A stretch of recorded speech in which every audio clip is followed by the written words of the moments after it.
Professional videographers using high-definition modern-day cameras, color analysts, and play-by-play announcers with state-of-the-art Class C graphical scoreboards to keep you updated.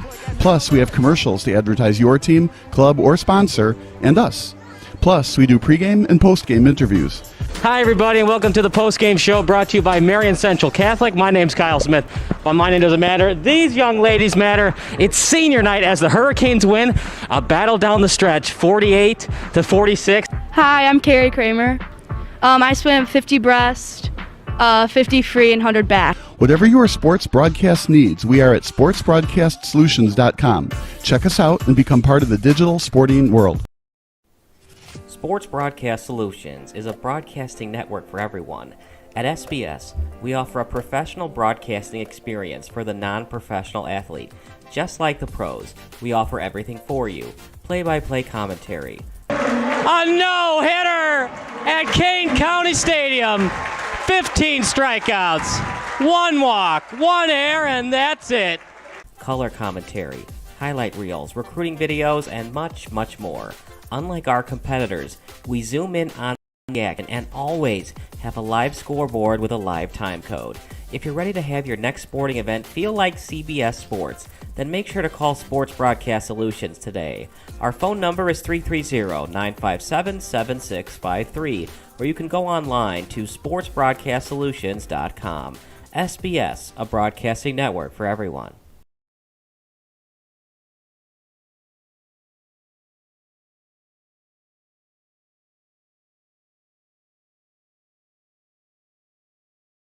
Or color commentary, you just need us to live stream video from the event over the internet. We will live stream your event on YouTube on our Sports Broadcast Solutions channel. In addition, we also have a dedicated channel on YouTube for live streaming at SBS Livestream. And if you need multiple channels, we can utilize Facebook Livestream and Instagram Live on our channel as well. Options include commercials from your sponsors, professional scoreboard graphics are still available, and of course, yes, pre- and post-game interviews are available as an option if you want. We've been working really hard this whole summer and stuff. Whatever your sports broadcast needs, we are at sportsbroadcastsolutions.com. Check us out and become part of the digital sporting world.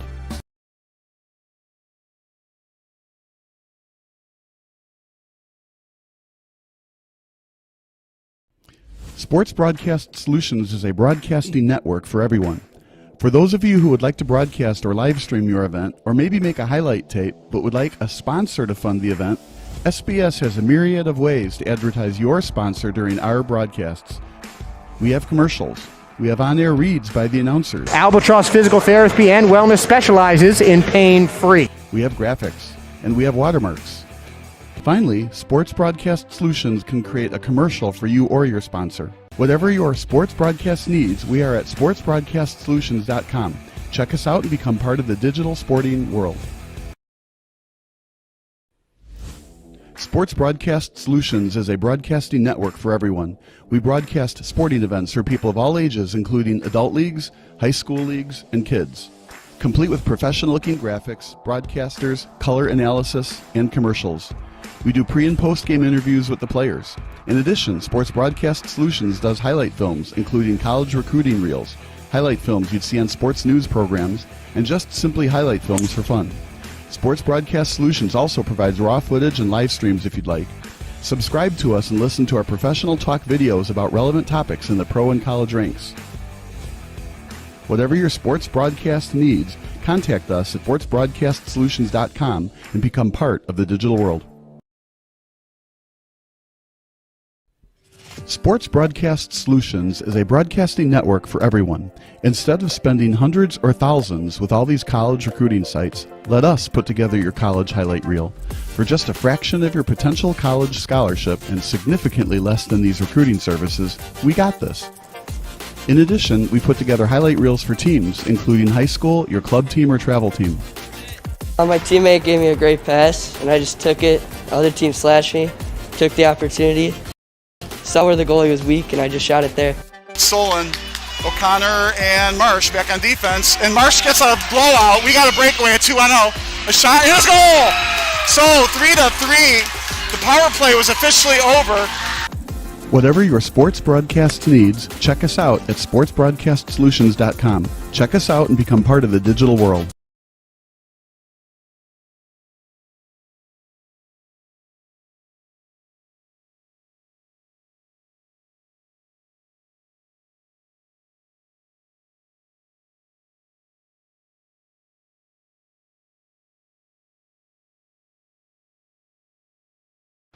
Missing your child's sporting event just plain stinks. But you don't have to worry about that anymore, thanks to Sports Broadcast Solutions. SBS is a live broadcasting network, as well as covering your on-demand needs, recruiting videos, highlight reels, and much, much more. We can broadcast live to any website, and we also post as much on-demand content as you need. For more information about SBS, check out our website at sportsbroadcastsolutions.com. Sports Broadcast Solutions, a broadcasting network for everyone. Sports Broadcast Solutions is a broadcasting network for everyone. Let SBS broadcast your sporting event. We have experience and can generate excitement and permanent digital memories for your team. Tonight, that time, finally a goal for the Stampede! We have professional videographers using high-definition modern-day cameras, color analysts, and play-by-play announcers with state-of-the-art, classy graphical scoreboards to keep you updated. Plus, we have commercials to advertise your team, club, or sponsor, and us. Plus, we do pregame and postgame interviews. Hi, everybody, and welcome to the post-game show brought to you by Marian Central Catholic. My name's Kyle Smith, but my name doesn't matter. These young ladies matter. It's senior night as the Hurricanes win a battle down the stretch, 48-46. Hi, I'm Carrie Kramer. I swim 50 breast, 50 free, and 100 back. Whatever your sports broadcast needs, we are at sportsbroadcastsolutions.com. Check us out and become part of the digital sporting world.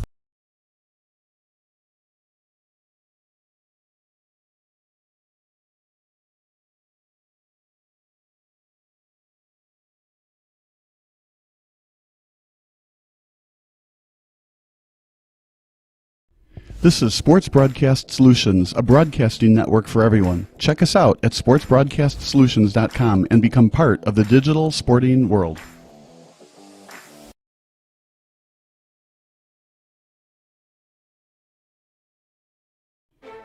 Sports Broadcast Solutions is a broadcasting network for everyone. For those of you that just want raw footage of your sporting event, but no play-by-play or color commentary, you just need us to live stream video from the event over the internet.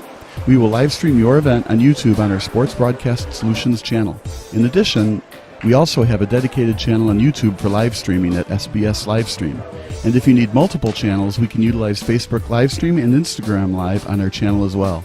Options include commercials from your sponsors, professional scoreboard graphics are still available, and of course, yes, pre- and post-game interviews are available as an option if you want. We've been working really hard this whole summer and stuff. Whatever your sports broadcast needs, we are at sportsbroadcastsolutions.com.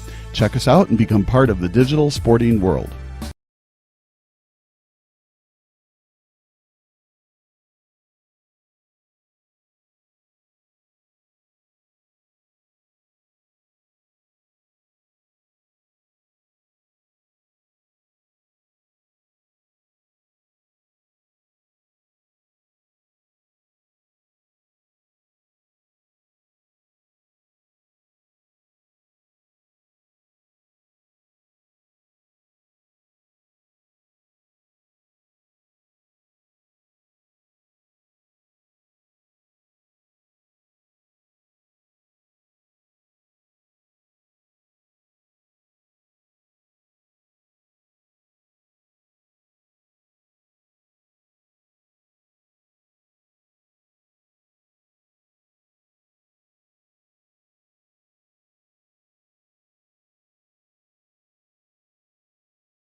Missing your child's sporting event just plain stinks.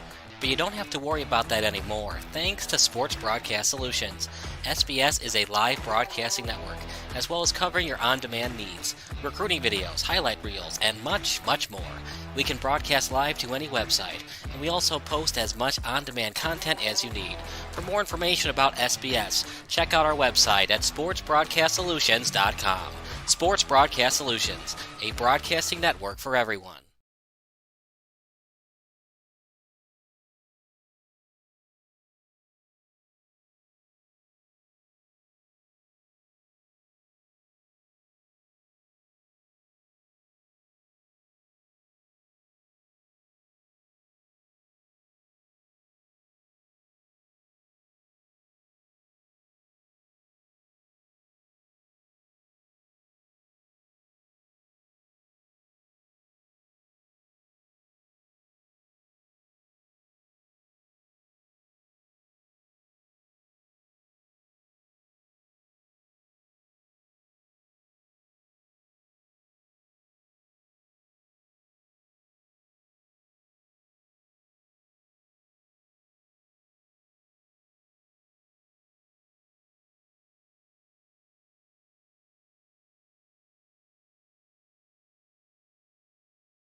This is Sports Broadcast Solutions, a broadcasting network for everyone. Check us out at sportsbroadcastsolutions.com and become part of the digital sporting world.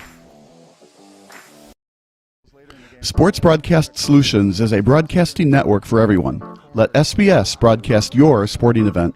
We have experience and can generate excitement and permanent digital memories for your team. Tonight. That time, finally a goal for the Stampede! We have professional videographers using high-definition modern-day cameras, color analysts, and play-by-play announcers with state-of-the-art, classy graphical scoreboards to keep you updated. Plus, we have commercials to advertise your team, club, or sponsor, and us. Plus, we do pregame and postgame interviews.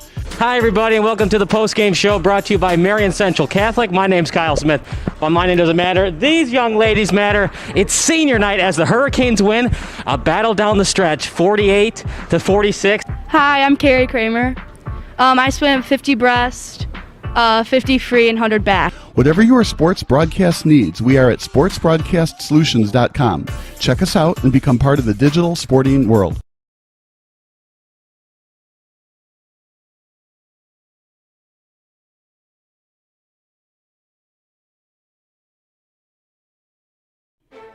Sports Broadcast Solutions is a broadcasting network for everyone. For those of you that just want raw footage of your sporting event, but no play-by-play or color commentary, you just need us to live stream video from the event over the internet.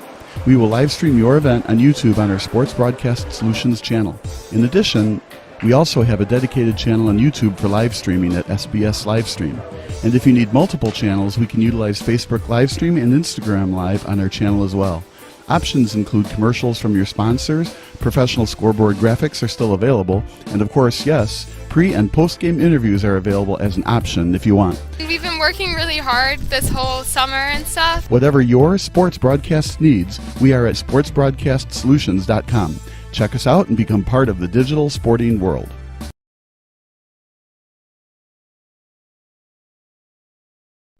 This is Sports Broadcast Solutions, a broadcasting network for everyone. Check us out at sportsbroadcastsolutions.com and become part of the digital sporting world.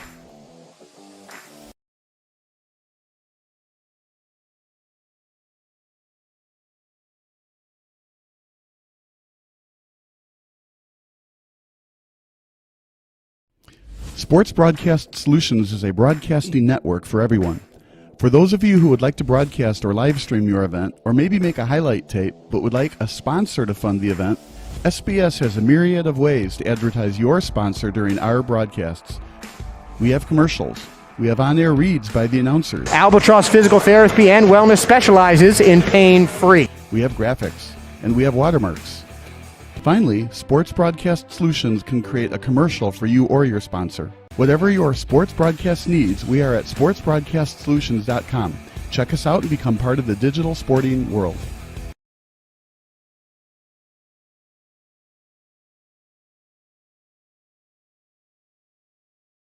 This is Sports Broadcast Solutions, a broadcasting network for everyone. Check us out at sportsbroadcastsolutions.com and become part of the digital sporting world.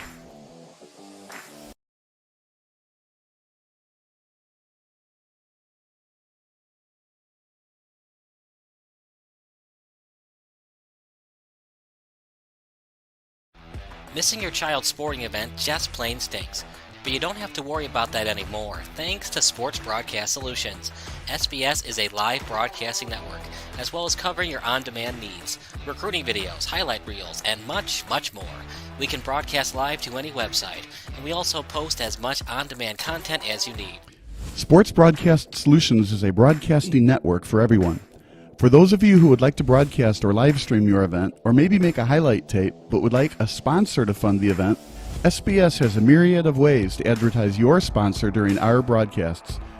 We have commercials.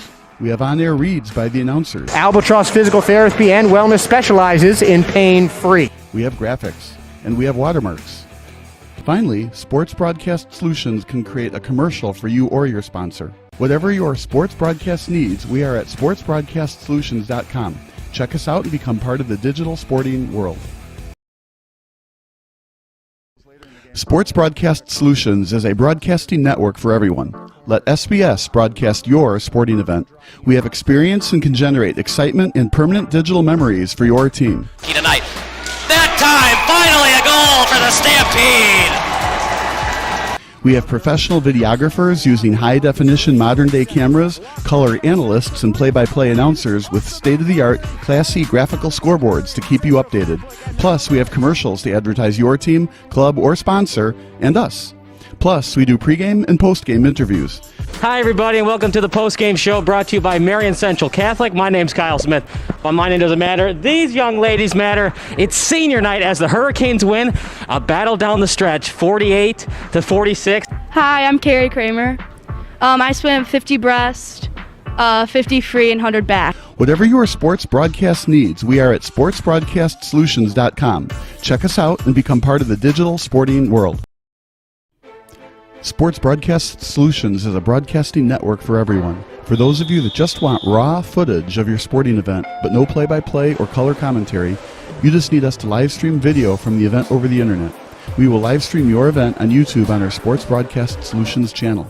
In addition, we also have a dedicated channel on YouTube for live streaming at SBS Livestream. And if you need multiple channels, we can utilize Facebook Livestream and Instagram Live on our channel as well. Options include commercials from your sponsors, professional scoreboard graphics are still available, and of course, yes, pre- and post-game interviews are available as an option if you want. We've been working really hard this whole summer and stuff. Whatever your sports broadcast needs, we are at sportsbroadcastsolutions.com. Check us out and become part of the digital sporting world.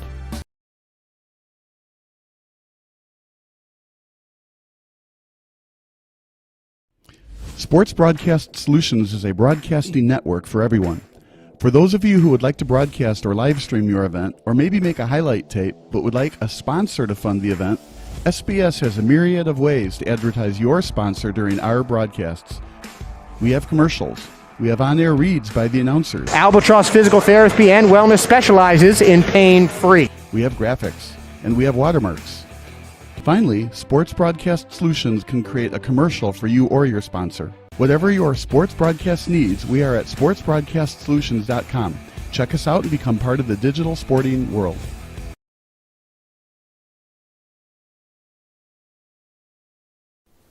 Sports Broadcast Solutions is a broadcasting network for everyone. At SBS, we offer a professional broadcasting experience for the non-professional athlete. Just like the pros, we offer everything for you. Play-by-play commentary. A no-hitter at Kane County Stadium. 15 strikeouts, 1 walk, 1 error, and that's it. Color commentary, highlight reels, recruiting videos, and much, much more. Unlike our competitors, we zoom in on the action and always have a live scoreboard with a live time code. If you're ready to have your next sporting event feel like CBS Sports, then make sure to call Sports Broadcast Solutions today. Our phone number is 330-957-7653, or you can go online to sportsbroadcastsolutions.com. SBS, a broadcasting network for everyone. Missing your child's sporting event just plain stinks. But you don't have to worry about that anymore, thanks to Sports Broadcast Solutions. SBS is a live broadcasting network, as well as covering your on-demand needs, recruiting videos, highlight reels, and much, much more. We can broadcast live to any website, and we also post as much on-demand content as you need. For more information about SBS, check out our website at sportsbroadcastsolutions.com. Sports Broadcast Solutions, a broadcasting network for everyone.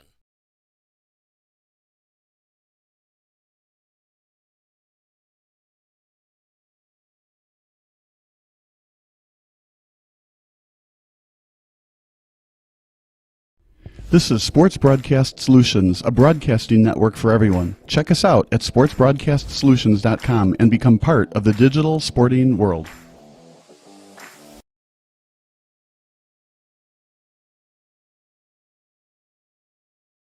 It's October 23rd, 2005. The Chicago White Sox are hosting Game 2 of the World Series against the Houston Astros. Tied 6-6 in the bottom of the ninth inning. Leadoff hitter Scott Podsednik is at the plate, and while Podsednik went to the All-Star game earlier this season, Sox manager Ozzie Guillen is definitely not anticipating a walk-off home run finish to this particular ballgame. The Sox lead 1-0 in the series, but a potential 2-0 series edge, or the game potentially going into extra innings, is just a taste of the drama both teams have experienced lately. This is just the second World Series game in Astros franchise history. And for the White Sox, last night's Game 1 win was the ball club's first World Series victory since Game 5 of the 1959 Fall Classic. Houston, meanwhile, is still looking for its first ever World Series win. Therefore, a lot is riding on this 2-1 pitch. So let's rewind. Scott Podsednik, sometimes known simply as Scotty Pods by fans of the Southsiders, is starting to become a fan favorite. The White Sox had a formidable lineup of Carlos Lee, Bagley Ordonez, Paul Konerko, and Frank Thomas going into the 2005 offseason, but after finishing in second place to those pesky Minnesota Twins in 3 consecutive seasons, General Manager Ken Williams pulled off one of the biggest blockbuster trades in Chi Sox history by dumping Lee's contract to the Milwaukee Brewers and acquiring the speedster in Podsednik. Just like that, Williams dumped a 30-homer, 100 RBI guy for the relatively unknown commodity in Podsednik. The theory was Podsednik would help bring a new dimension of speed and small ball mentality to the Sox. Williams wanted to change the direction of the franchise with a speedy and up-and-coming ball player who could frustrate opposing pitching staffs on the base pass, similar to what the Twins were doing with Lou Ford, Torrey Hunter, Luis Rivas, and Christian Guzman. And Williams' bold trade turned out to be a great one. The first half of the season saw Podsednik steal 4 bases in a game on 2 different occasions, with Scotty Pods making the All-Star team as the final vote candidate. His batting average hovered around 300, and he stole 59 bases for the Sox. The trade was still good for Milwaukee, as Lee finished with a career-high 32 home runs and 114 RBI. But the Brewers missed the playoffs in 2005, while the Palehosers won just their 4th division title since playoff reformatting went into effect during the late 60s. Williams actually changed the entire White Sox lineup. Frank Thomas was out most of the 2005 regular season and postseason due to a bone fracture. Ordonez signed with the Tigers during the 05 offseason. Jermaine Dye became the everyday right fielder, and Williams brought in 30-year-old Japanese rookie Tadahito Iguchi become the everyday second baseman and 2-hole hitter. Iguchi became a key cog in the Sox lineup, with his 3-run homer in Game 2 of the ALDS against the Boston Red Sox being the climax of a very impressive 3-game sweep at the hands of the defending champions. Everything was different about this White Sox team. The mantra became win or die trying, as White Sox small ball, or Aussie ball, as was sometimes referred to in the Chicago Sun-Times and Chicago Tribune, became the team's identity. Instead of Lee cranking dingers to left field, Podsednik would steal bases, Iguchi would get him over, and Jermaine Dye or Paul Konerko would drive him in with the crucial RBI hit. However, the average baseball fan wanted to call it. The Sox overcame the odds and stopped the Twins from winning a 4th straight AL Central crown. But the White Sox actually had to go toe-for-toe, tick-for-tack with the Cleveland Guardians to see who would represent the AL Central in the playoffs. It was a crazy year for the Sox. By August 1st, the Palehosers were up 15 games on the Cleveland Guardians. Incredibly, that lead became a meager 1.5 games as the Guardians went 19-8 during the month of August. A turning point for the White Sox came on September 20th against Cleveland. Joe Creedy's walk-off home run in the bottom of the 10th increased the White Sox division lead to 3.5 games. It was a 2-win swing, and it gave the White Sox enough breathing room for them to hold for the division crown. Even more interesting, Cleveland missed out on the postseason entirely after its amazing run. The Guardians/Indians lost 6 of their last 7 games, allowing the Red Sox to sneak in as the wild card representative. It was a tough pill to swallow for Indians fans, as this team went from a 48-47 record to almost upending the Sox for the division pennant. Instead, the Indians missed out on the playoffs for yet another year, their 4th straight season without a playoff appearance. The White Sox cruised past the aforementioned Red Sox, but the ALCS was a slightly different story. The Los Angeles Angels of Anaheim won Game 1 in Chicago, with Podsednik and catcher A.J. Pierzynski getting caught on stolen base attempts. Game 2 was a game to remember, as it was just a 1-1 tie with 2 outs in the bottom of the 9th. With 2 strikes on him, Pierzynski swung at a splitter out of the strike zone. The White Sox starting catcher thought the ball hit the dirt, and without instant replay in effect, home plate umpire Doug Eddings awarded first base to Pierzynski via the drop third strike. It honestly looked like a bad call by Eddings on replay, as Angel catcher Josh Paul clearly seemed to have caught the ball. It was new life for the Sox, and they wouldn't relinquish the opportunity. Pablo Ozuna pinch ran for Pierzynski. Creedy had a walk-off double, and the Sox dominated the Angels in Anaheim by each of their 3 starting pitchers, John Garland, Freddie Garcia, and Jose Contreras, all throwing complete games. The White Sox won all 3 games in Anaheim to enter the Fall Classic in more than 4 decades. It all started with a controversial drop third strike allowance by Eddings. If not for the drop third strike, The Angels could have won in extra innings and been up 2-0. Oh, the days of no instant replay. Some nicknamed the White Sox the curse of the Black Sox, as the Sox have only played in one World Series since the infamous Black Sox gambling scandal. That is, until 2005 began. And to put salt on an open wound, Chicago's defeats in the 1983 and 1993 ALCS were to the eventual World Series winners in the Baltimore Orioles and Toronto Blue Jays. But times might be changing as the White Sox eliminated their curse of the Bambino by winning the Fall Classic just last season. The White Sox are now up 1-0 with a golden chance to win its first World Series since 1917. In fact, the Sox have not won more than 2 World Series games since 1919. But the Astros are also a Cinderella story. Since joining Major League Baseball as the Houston Colt 45s, the Astros entered the 2005 season without a single World Series appearance. Prior to 2005, the Astros were basically major choke artists come October. In 1980, the Philadelphia Phillies won the Fall Classic, but it could have easily been Houston. Back then, the NLCS was only best of 5, and Houston led 5-2 of Game 5, entering the top of the 5th at the old Astrodome. Phillies scored 5 runs at the top of the 7th. The Astros would tie the score at 7 with a late 2-out rally, but Gary Maddox's go-ahead RBI double in the top of the 10th became the game winner, as Houston couldn't mount another comeback after going down 1-2-3 in the bottom half of the inning. It was heartbreaking for the Stros, as they had Nolan Ryan on the mound in this do-or-die Game 5, but Ryan gave up 6 earned runs through his 7 innings of work. Philadelphia went on to win the 1980 World Series, a team which Houston had on the ropes during the National League Championship Series. Because of the 1981 player strike, there was a division series in the postseason. Houston won the second half of the year, so they got to face off against Los Angeles. The Astros won the first 2 games of the NLDS, but the 2-3 format allowed LA to host all 3 elimination games, and the Dodgers won a perfect 3-for-3 at Dodger Stadium. The Astros went ice cold to plate, as the Stros scored a mere 2 runs during all 3 games. And if you can believe it, the Dodgers went on to win the 1981 World Series. The 1986 NLCS was just as bad, if not more gut-wrenching for the Astros faithful. Mike Scott, the ace of the Astros pitching staff, was the NLCS MVP despite his team's losing effort. Dave Smith was anything but automatic as the Astros closer. Up by a run during Game 3 at Shea Stadium, he gave up a 2-run digger to Lenny Dykstra, propelling the Mets to a thrilling 6-5 walk-off victory. The Astros trailed 3-2 as the series headed back to the largest city in Texas. Theoretically speaking, Scott was so dominant in the series that Houston just had to win Game 6 to allow Scott to pitch in a winner-go-home Game 7. Bob Knepper was Houston's starter in Game 6, and he pitched 8 scoreless innings, but he showed signs of fatigue during the top of the 9th, and after he gave up 2 runs in the last inning of regulation, manager Hal Lanier decided to give Smith another shot at closer. Smith just flat-out stunk most of the series. He walked the first 2 batters he saw, paving the way for Ray Knight to drive in the game-tying run on a subsequent sacrifice fly. It was a crushing collapse, as the Astros were 2 outs away from forcing Game 7 with Scott on the mound. The same Mike Scott who had an ERA of .5 and walked just 1 batter during his combined starts in Games 1 and 4. The Astros fought hard the rest of the game. After the Mets scored a run on the top of the 14th, Billy Hatcher kept his team's season alive with a game-tying homer off the left field foul pole. But it wasn't meant to be for Houston, as the Astros gave up 3 runs in the top of the 16th. The Astros scored twice in the bottom half of the inning, but bullpen arm Jesse Orasco eliminated the extra inning rally by striking out Kevin Boss with a runner on second. After all that hard work, the Astros season ended in an MLB playoff high 16 innings. For the 3rd straight time, the team who defeated the Astros in the playoffs went on to win the World Series, as the Mets defeated the Red Sox during the '86 Fall Classic. From 1987 until 2003, the Astros never got any closer to a World Series appearance, and the Astros almost relocated to Virginia, as former owner Drayton McClain seriously considered selling the team to William Collins.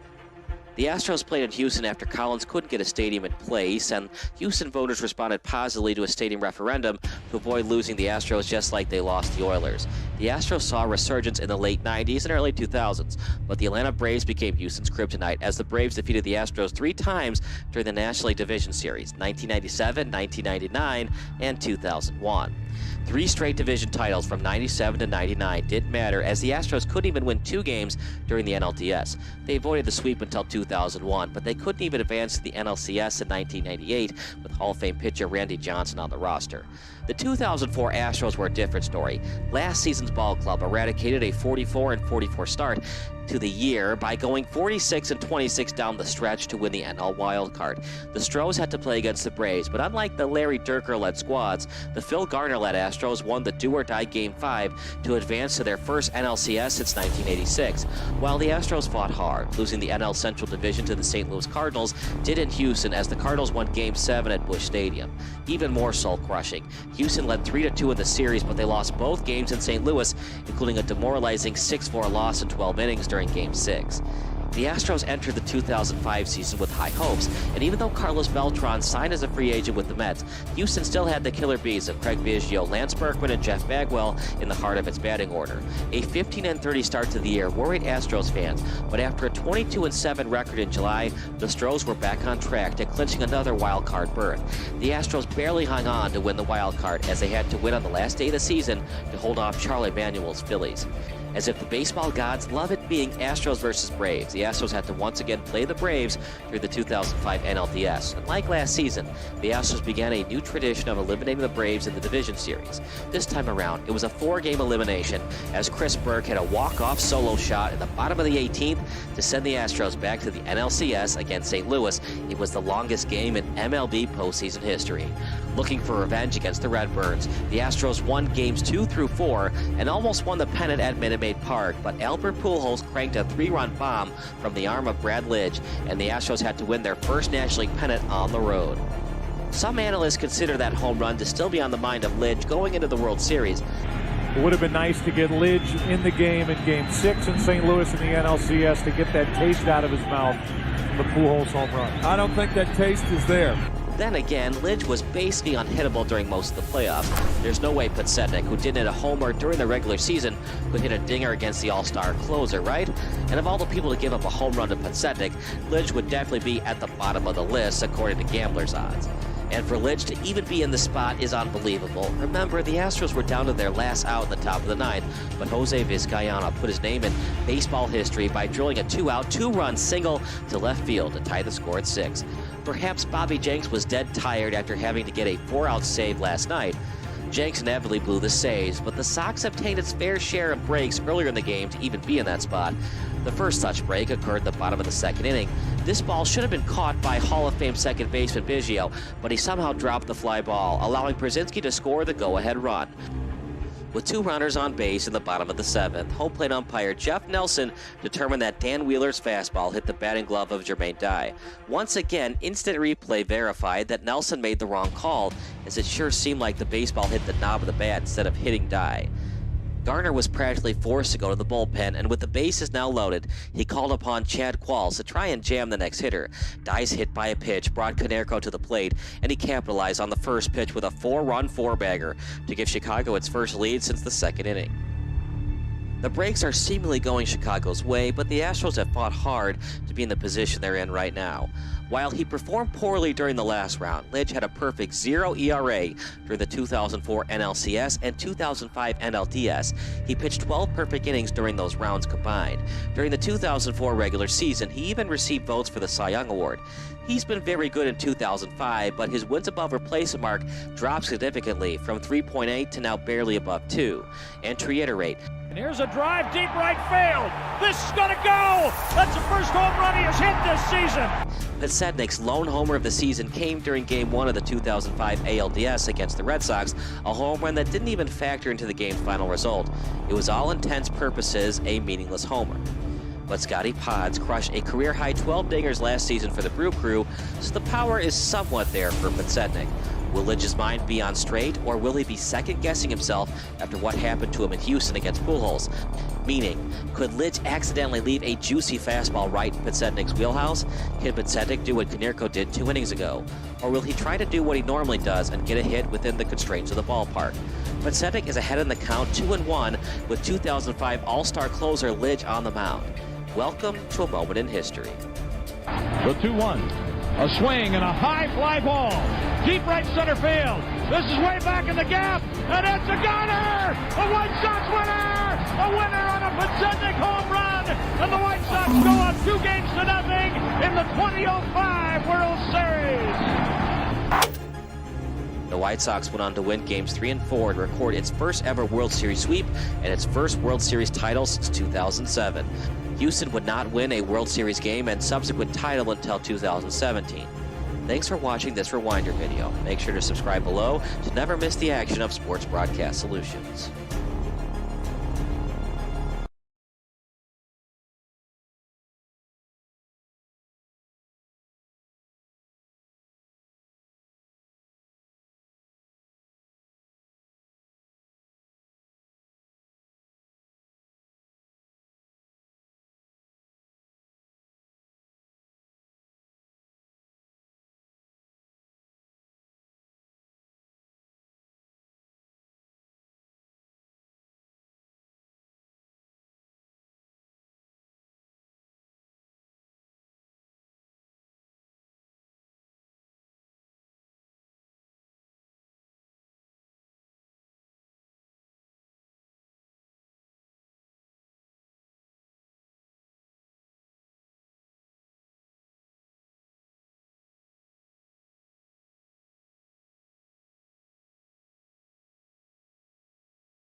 Sports Broadcast Solutions is a broadcasting network for everyone. For those of you who would like to broadcast or live stream our event, or maybe make a highlight tape but would like a sponsor to fund the event, SBS has a myriad of ways to advertise your sponsor during our broadcasts. We have commercials. We have on-air reads by the announcers. Albatross Physical Therapy and Wellness specializes in pain-free. We have graphics. And we have watermarks. Finally, Sports Broadcast Solutions can create a commercial for you or your sponsor. Whatever your sports broadcast needs, we are at sportsbroadcastsolutions.com. Check us out and become part of the digital sporting world. This is Sports Broadcast Solutions, a broadcasting network for everyone. Check us out at sportsbroadcastsolutions.com and become part of the digital sporting world.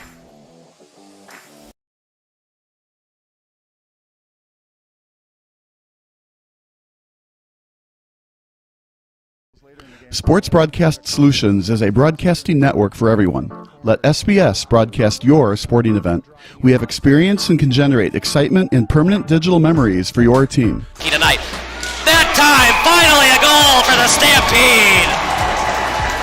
We have professional videographers using high-definition modern-day cameras, color analysts, and play-by-play announcers with state-of-the-art, classy graphical scoreboards to keep you updated. Plus, we have commercials to advertise your team, club, or sponsor, and us. Plus, we do pregame and postgame interviews. Hi, everybody, and welcome to the postgame show brought to you by Marian Central Catholic. My name's Kyle Smith, but my name doesn't matter. These young ladies matter. It's senior night as the Hurricanes win a battle down the stretch, 48-46. Hi, I'm Carrie Kramer. I swim 50 breast, 50 free, and 100 back. Whatever your sports broadcast needs, we are at sportsbroadcastsolutions.com. Check us out and become part of the digital sporting world.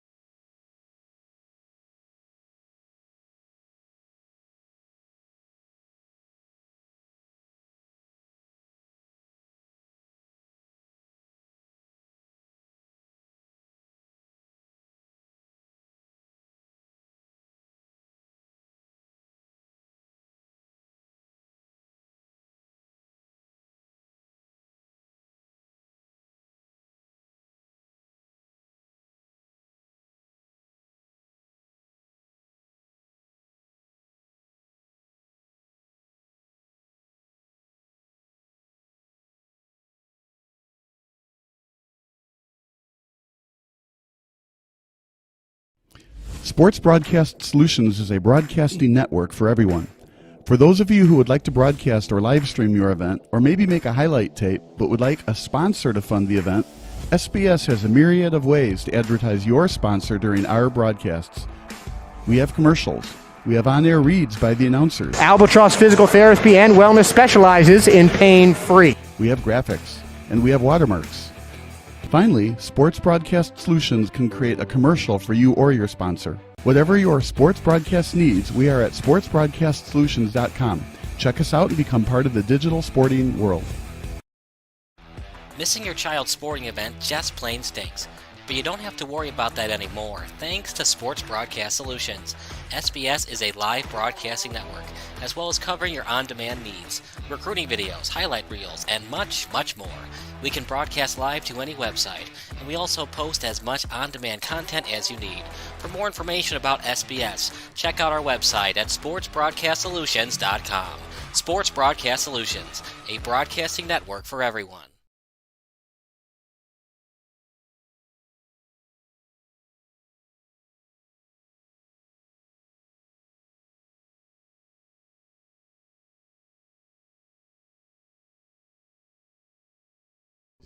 Sports Broadcast Solutions is a broadcasting network for everyone. Let SBS broadcast your sporting event. We have experience and can generate excitement and permanent digital memories for your team. Tonight.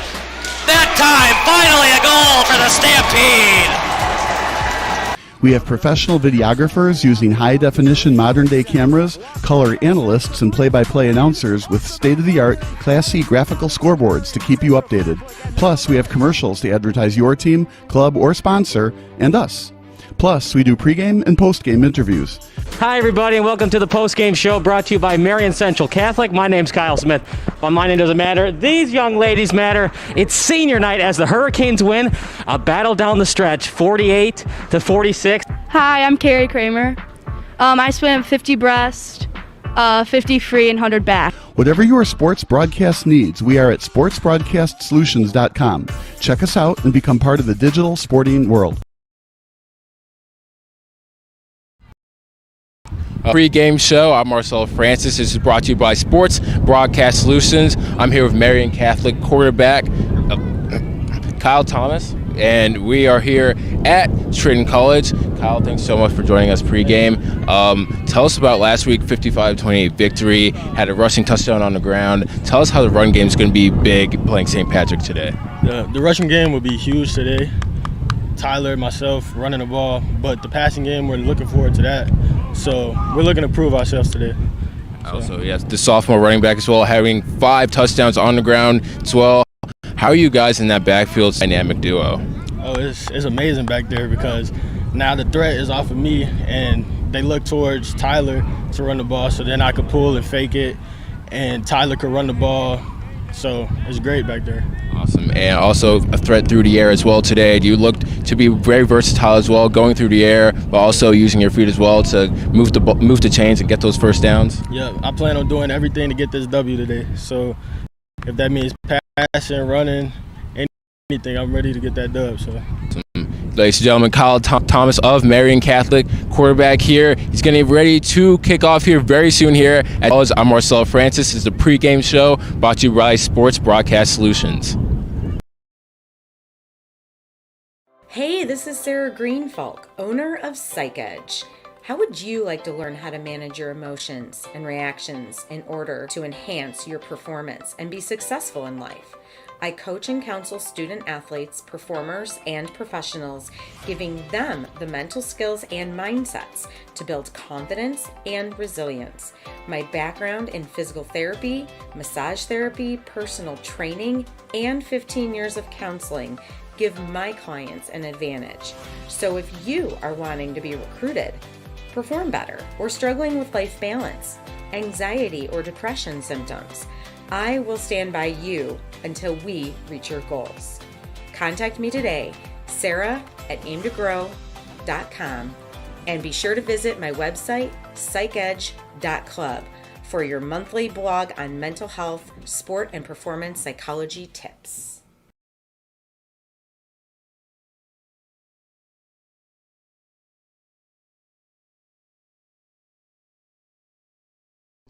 Sports Broadcast Solutions is a broadcasting network for everyone. Let SBS broadcast your sporting event. We have experience and can generate excitement and permanent digital memories for your team. Tonight. That time, finally a goal for the Stampede! We have professional videographers using high-definition modern-day cameras, color analysts, and play-by-play announcers with state-of-the-art, classy graphical scoreboards to keep you updated. Plus, we have commercials to advertise your team, club, or sponsor, and us. Plus, we do pregame and postgame interviews. Hi, everybody, and welcome to the post-game show brought to you by Marian Central Catholic. My name's Kyle Smith, but my name doesn't matter. These young ladies matter. It's senior night as the Hurricanes win a battle down the stretch, 48-46. Hi, I'm Carrie Kramer. I swim 50 breast, 50 free, and 100 back. Whatever your sports broadcast needs, we are at sportsbroadcastsolutions.com. Check us out and become part of the digital sporting world. Welcome to the pregame show brought to you by Sports Broadcast Solutions. My name's Kyle Smith, but I don't matter. This young man matters. Anthony Holloway with St. Patrick as they're about to take on Marian Catholic in a huge matchup. Marian Catholic 3-0, St. Patrick 2-1. Marian Catholic's 3-0, but you'd love to get that win and end their undefeated season. How's that going to happen today?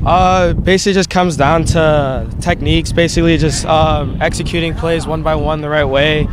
No matter how it goes, just do it our best and we'll be fine. You had over 100 yards rushing in that big win over Marian Central Catholic. What does it take to run for over 100 yards? Is it a combination of offensive line and rhythm, or just, when the play breaks down, you can find that other hole and get to the end zone? I think it's a kind of mix of both. For me, I'm pretty good at reading holes, where to go, where not to go. And the offensive line just had a great game that week. So, I mean, props to them. And I feel doing that again this week will just make it even better. Big game tonight. It's afternoon football. It's pretty hot today. Is that a little bit different than Friday Night Lights where it cools down after 7 o'clock? Yeah, it's a little different, but for me, really, it doesn't really matter. I mean, we practice in this weather, so it should be a little easier for me. But other than that, it's kind of the same environment for me. You guys like to run spread a lot, shotgun. Is that a little bit different than taking the handoff right under center? No, not really. So for me, JV last year, we kind of did like shotgun. We rarely did under center. This year it's the same thing, so it's a little bit easier for me, kind of know what I'm doing more. Final thoughts about the game today? Really it's just coming down to plays like I said at the beginning. I mean, if we do that, we'll be fine. It doesn't matter the outcome. As long as we do our best, we know we did our best. Anthony, good luck. Thank you, appreciate it. That's Anthony Holloway. We're going to take a break. Marian Catholic coming up next here on the pregame show. Sports Broadcast Solutions is a broadcasting network for everyone. Let SBS broadcast your sporting event.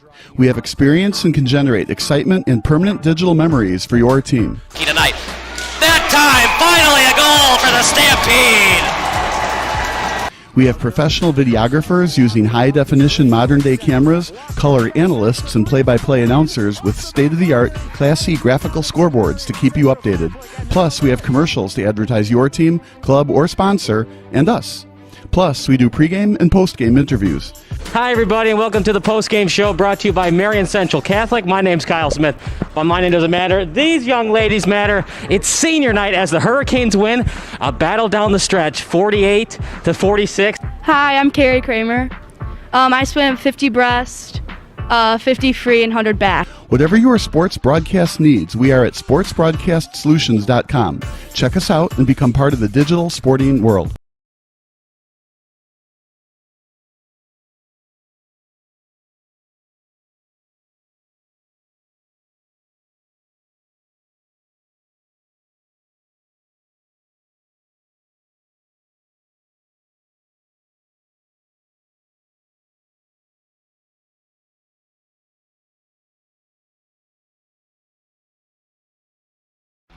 Missing your child's sporting event just plain stinks. But you don't have to worry about that anymore, thanks to Sports Broadcast Solutions. SBS is a live broadcasting network, as well as covering your on-demand needs, recruiting videos, highlight reels, and much, much more. We can broadcast live to any website, and we also post as much on-demand content as you need. For more information about SBS, check out our website at sportsbroadcastsolutions.com. Sports Broadcast Solutions, a broadcasting network for everyone.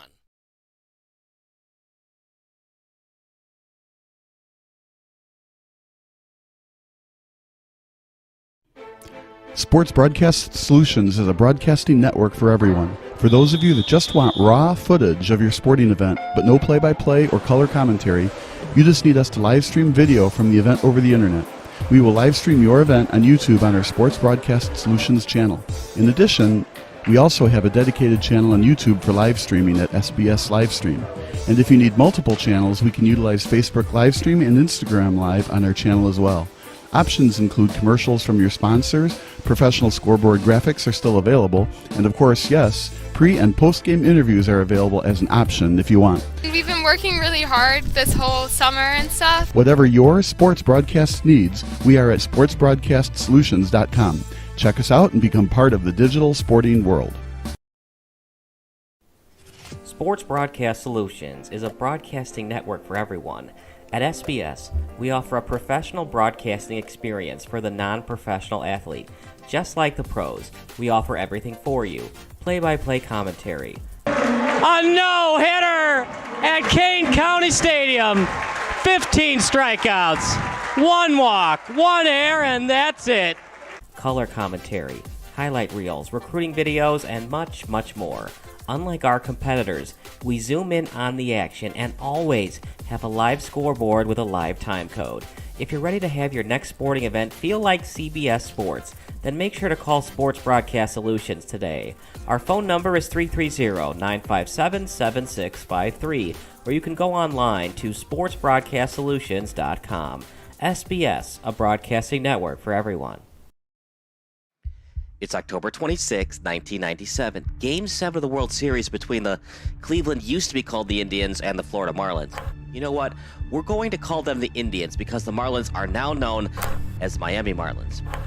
Anyway, the bases are loaded with 2 outs. It's the bottom of the 11th inning. Things aren't looking great for the Guardians/Indians, but it was bases loaded and 1 out. If Cleveland can just get an out, they can still win its first World Series since 1948. As for the Marlins, this is their first trip to the Fall Classic. In fact, the Fighting Fish just began 5 short years ago, and you guessed it, this is their first trip to the postseason. What a way to potentially get your franchise's first ever World Series win. Game 7 on a walk-off win in front of your home fans. Remember, with the bases full of Marlins, there are several ways that Florida can win the game besides a base hit. A wild pitch, a pass ball hit by a pitch, catcher's interference, a walk, or a balk can give the Marlins their first ever World Championship. All the pressure seems to be on Indians pitcher Charles Nagy, or is the weight of the world really on Edgar Renteria in the batter's box? To answer that question, let's rewind. As previously talked about, the Indians are looking to win their first World Championship since 1948. In fact, from 1955 until the strike-shortened 1994 season, the Indians were basically the doormat of the American League. Bill Veeck, former owner of the Indians, decided to become the first American League team to allow African Americans to play Major League Baseball. Jackie Robinson gets all the glory for breaking the color barrier, but Larry Doby was discriminated against just as bad, if not worse, as the legendary Brooklyn Dodgers first baseman and later shortstop. Veeck was so worried about Doby having a terrible experience and even Doby's safety that he didn't even allow Larry to play in Cleveland's minor league system.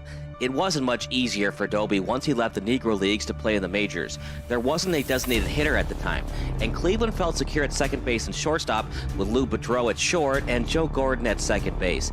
His teammates weren't thrilled about Doby taking their everyday position, and it got so bad for Doby that he had to borrow a first baseman from the opposing team since the Indians never told him he'd be playing first base and his teammates wouldn't give him a glove. His rookie season was a tough one, both on and off the field, as Doby batted just .156 in 1947.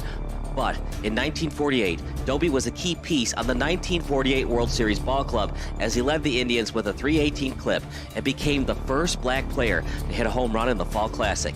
Keep in mind that Doby had to play center field every day after not playing much of the outfield coming into the major leagues. Whether you believe in karma or not, the Indians won the 1948 World Series just a year after integrating the American League. Doby, fellow African-American teammate Satchel Paige, and the rest of the Indians became national celebrities, and they made appearances in the movie The Kid from Cleveland. Doby played in 7 consecutive All-Star games from 1949 to 1955, and he won the home run title twice. His combination home run and RBI title in 1954 helped the Indians win the American League pennant, but the New York Giants swept the 111-win Indians in 4 games. Ironically, the Giants entered the 1997 season without a World Series championship since sweeping Cleveland. Things started to get bad rather quickly for the Indians. Not only did they not win a pennant for 40 years, but Indians writer Terry Pluto explained the Indians' misfortunes due to a curse. Starting in 1959, the Indians never finished more than 11 games out of first place for the pennant. Not only did the Indians not win a division crown until 1995, but Terry Pluto jokingly came up with a reason for the Indians' pain: the curse of Rocky Colavito. When the Indians traded away fan favorite and consistent all-star slugger Rocky Colavito in 1960, Pluto joked in his book, The Curse of Rocky Colavito, that Rocky put a curse on the franchise since they traded him to Detroit while still in the prime of his career. Even when the Indians got Colavito back in the 1960s, it cost them Tommy John and Tommy Agee. John finished just shy of 300 wins once he left the Indians, and Agee was a key piece on the Miracle Mets of the 1969 World Series. After the Indians traded away Jim Mudcat Grant to the Twins, Grant won 78 more games, including 21 in 1965, to help the Twins win the American League pennant. After the team won a surprising 84 games in 1986, the team lost over 100 games in 1987, following the famous Sports Illustrated tagline of "Indian Uprising, Indians are the best team in the American League." Joe Carter was originally a Cleveland Indian. You might remember Joe Carter's famous walk-off homer during Game 6 of the 1993 Fall Classic as a member of the Toronto Blue Jays. However, Bobby Bragin famously cursed the team of never winning another pennant after getting terminated from his managerial position in 1958. Bragin forever denied that he cursed the team. Whether the Indians are cursed or not, the team was basically a non-factor when it came to postseason baseball. But after Albert Bell, Jim Thome, Kenny Lofton, Roberto Alomar, and Stanley Alomar Jr. became part of the everyday lineup, the Indians were now in business. The 1994 season saw the Indians finish one game out of first place in the newly revamped American League Central. When baseball returned in 1995, the Indians won their first ever division title. The Indians incredibly won 100 games out of a strike short 144. Cleveland swept Boston and then overcame the upstart Mariners 4-2 to get back to the World Series. The Indians won the last 3 games against Seattle to advance to the Fall Classic. Everything seemed to go well for Cleveland. They didn't have to play the Yankees in the ALCS due to Edgar Martinez's famous double in extra innings, and they had a much better record than the Braves.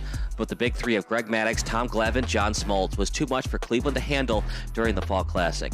Maddux and Glavine won 3 out of the 4 games of the series, and Cleveland's unstoppable offense managed just 1 hit in Game 6. Even though the Indians had the better record, the series was in Atlanta due to the National League not getting home field in the 1994 World Series. At that time, the NL and the AL would switch seasons about having home field advantage for the Fall Classic. Cleveland hit just 179 as a team, with Carlos Berga making the last out in Games 1, 2, and 6. The Indians are now back in the World Series 2 years later and are looking to finally get over the hump. The problem is the Florida Marlins might be more talented than the Indians. Let me explain.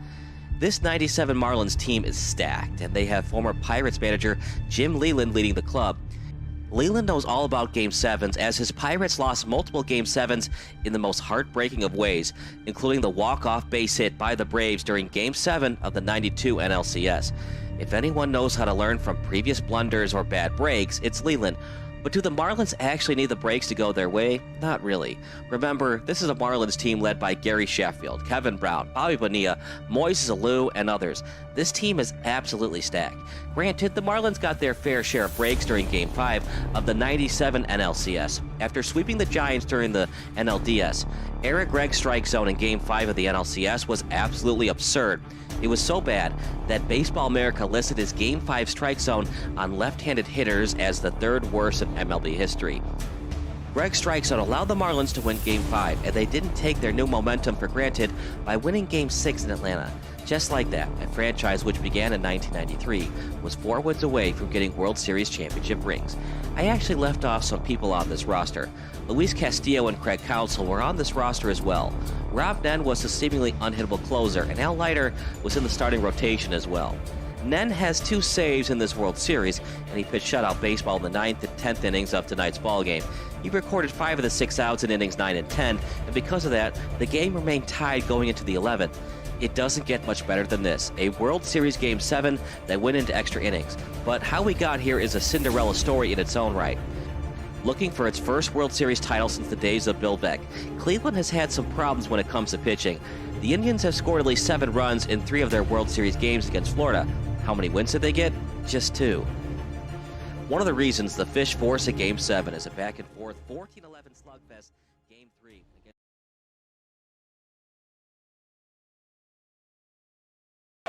Welcome back to beautiful Triton College Stadium. I'm Kyle Smith alongside my partner in crime and friend, Marcel Francis, for another edition of St. Pat's Football. It's the 2022 season, Marcel, and St. Pat's coming off their first ever appearance in the state quarterfinals. Indeed, they are, and hoping to capitalize on that and improve their record today, the 3-1, coming off a big win last week against Marian Catholic Central, 55-28. Of course, quarterback Nicholas Dustin had a great game through the air, having 3 touchdowns and 1 on the ground, and they're going to look to capitalize on that with running back Anthony Holloway to get him going as well, who also had a great outing as well last weekend. Yeah, he had over 100 rushing yards in that game. Holloway, 20 of 26 passing. Anytime you score 55 points, you're obviously doing something right.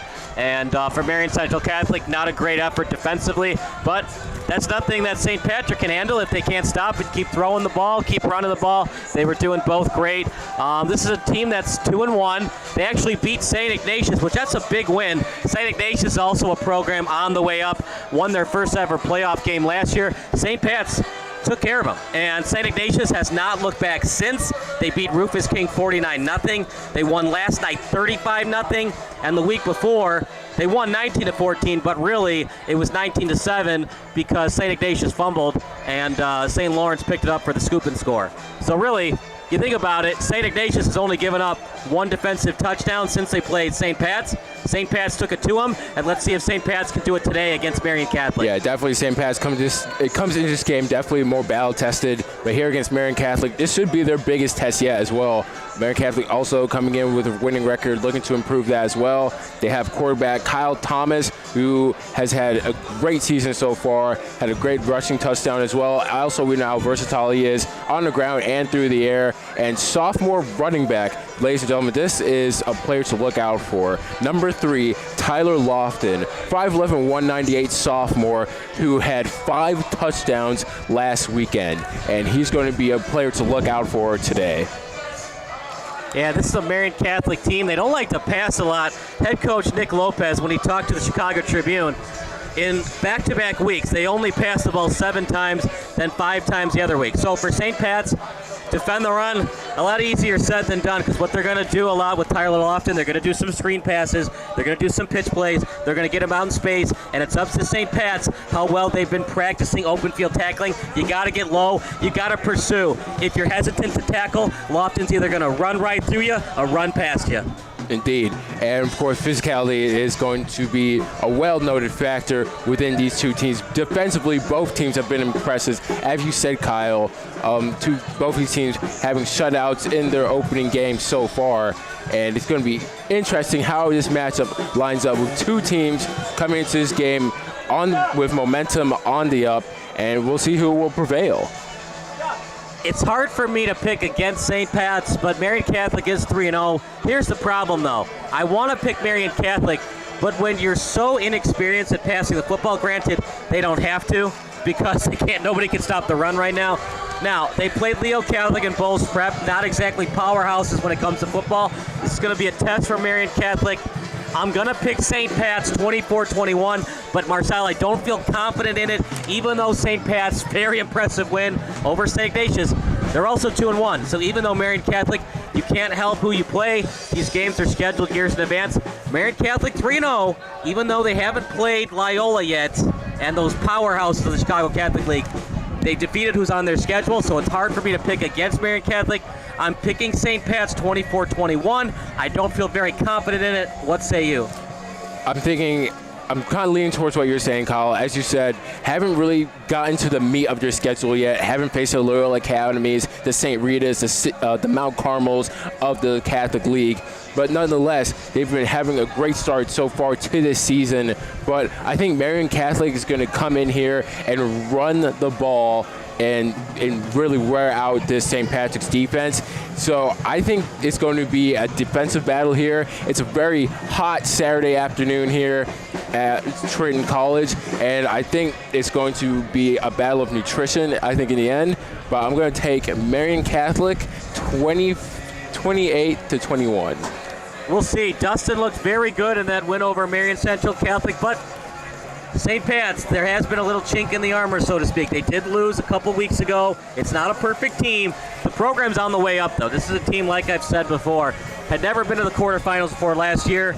Now, they lost Alex Govorowski and Jermaine Young. They both graduated, but they still have Trevor Wasney from last year's team. They still have Jack Bowler. This is going to be a good game, I think. And for St. Pat's, if you can tackle in the open field, Marian Catholic's going to do whatever they can to get their playmakers out in the open field. Kyle Thomas on some quarterback keepers as well. Some wildcat formations for Tyler Lofton. If you can tackle in the open field, I haven't seen enough from this Marian Catholic offense to feel confident in a 2-minute drill. If they're behind, can they come from behind and win? Haven't seen enough from the Spartans. We'll see today. It's definitely a test for Marian Catholic. We will take a break. You're watching the Spartans against the Shamrocks here on SBS, the broadcasting network for everyone. Sports Broadcast Solutions is a broadcasting network for everyone. Let SBS broadcast your sporting event. We have experience and can generate excitement and permanent digital memories for your team. Tonight. That time, finally a goal for the Stampede! We have professional videographers using high-definition modern-day cameras, color analysts, and play-by-play announcers with state-of-the-art Class C graphical scoreboards to keep you updated. Plus, we have commercials to advertise your team, club, or sponsor, and us. Plus, we do pregame and postgame interviews. Hi, everybody, and welcome to the postgame show brought to you by Marian Central Catholic. My name's Kyle Smith, but my name doesn't matter. These young ladies matter. It's senior night as the Hurricanes win a battle down the stretch, 48-46. Hi, I'm Carrie Kramer. I swim 50 breast, 50 free, and 100 back. Whatever your sports broadcast needs, we are at sportsbroadcastsolutions.com. Check us out and become part of the digital sporting world. Featuring the visiting Spartans from Marian Catholic High School and your St. Patrick Shamrocks.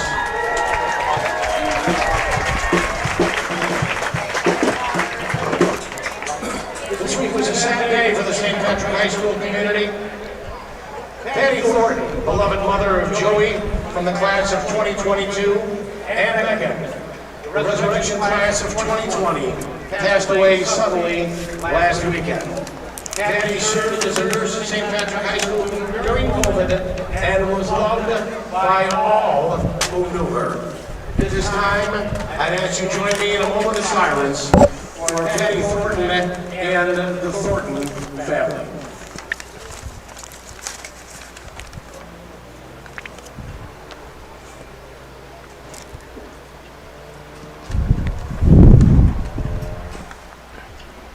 Thank you. To lead us in prayer before today's game, he's a senior at St. Patrick High School. Ladies and gentlemen, Eddie O'Rourke.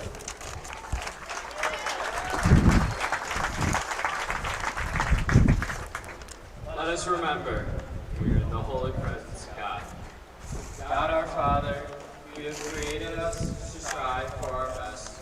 Grant to all athletes, coaches, and fans strength to pursue excellence. During this event, we pray for the safety of these athletes, protect them from injury and harm, and finally, we pray for your grace. That you would provide us with the endurance to pursue our heavenly prize, eternal life in your Son. Amen. St. John Baptist, de La Salle, pray for us with Jesus in our hearts forever. I ask you to please rise now and remove your caps as we honor America with our national anthem playing. Our national anthem today will be St. Patrick High School senior Liam Daly.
Well, Marcel, if that won't get you pumped up, nothing will. The electric guitar rendition of the national anthem. Coming up next, the Spartans against the Shamrocks. We'll take a 30-second break. Football action coming up next here on SBS, a broadcasting network for everyone. Missing your child's sporting event just plain stinks. But you don't have to worry about that anymore, thanks to Sports Broadcast Solutions. SBS is a live broadcasting network, as well as covering your on-demand needs, recruiting videos, highlight reels, and much, much more. We can broadcast live to any website, and we also post as much on-demand content as you need. For more information about SBS, check out our website at sportsbroadcastsolutions.com. Sports Broadcast Solutions, a broadcasting network for everyone.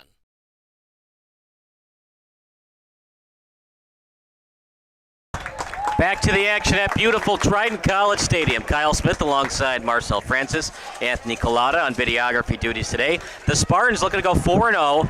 Only loss of the year for St. Pat's. It was a brutal 35-14 loss to Notre Dame College Prep, a team that struggled last year, but Marcel, every season is different. Marian Catholic, they haven't had the best couple of years in football, but now they're 3-0, looking to go 4-0 today. Yeah, they do, and they're looking to advance that record with, of course, key players that we talked about during the pregame. Kyle Thomas, the senior quarterback, dual threat with great running ability on the ground, and of course slinging it through the air. They're going to try and bring that into their game and utilize that later in the game, I think, with going through the air, but I think they're going to start by running on the ground with himself and, of course, the sophomore running back, Tyler Lofton, who we talked about, who had 5 touchdowns against Marian Central Catholic last week. So it's going to be interesting how this game starts off as we get here ready for kickoff.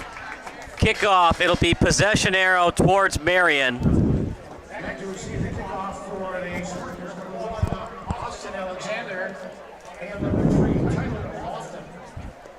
Lofton deep for the Marian Catholic Spartans. And here we go. Week 4 begins with a touchback. 1st and 10 at the 20 for the Marian Catholic Spartans.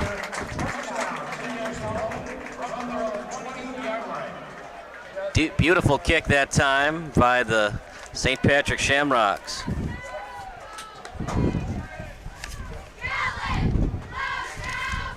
St. Patrick, it's a smaller school than others in the Chicago Catholic League. So according to their depth chart, they don't have a player listed as a pure place kicker. So they have athletes that do some of the kicking.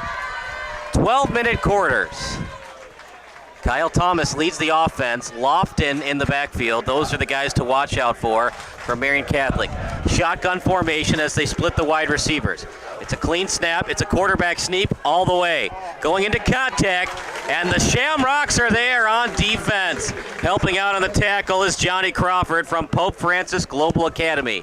2nd and long coming up. They're going to place the ball at the 23, 2nd and 7 at the 27 for Marian Catholic.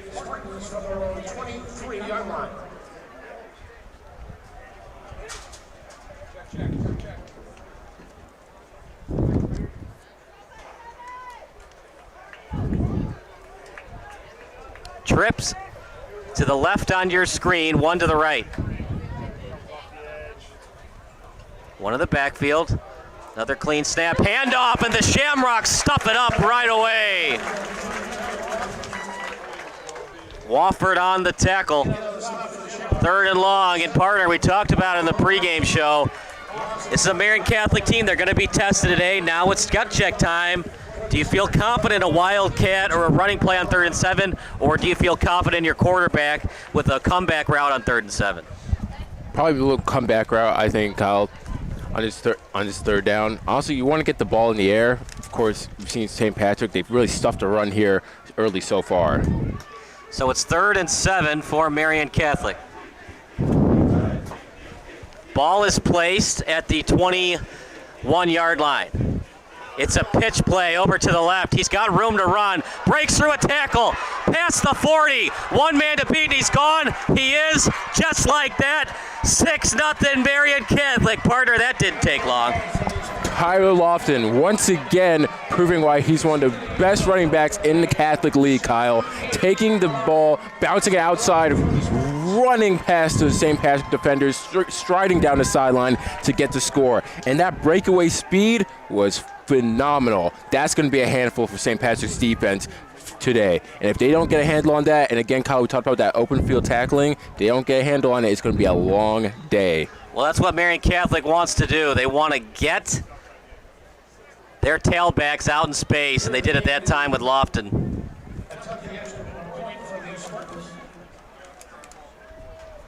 Good hold. And the kick is wide to the left. Might have been partially blocked. 6-0 Marian. We'll take a quick 12-second break. Marian leads by 6 here on SBS, a broadcasting network for everyone.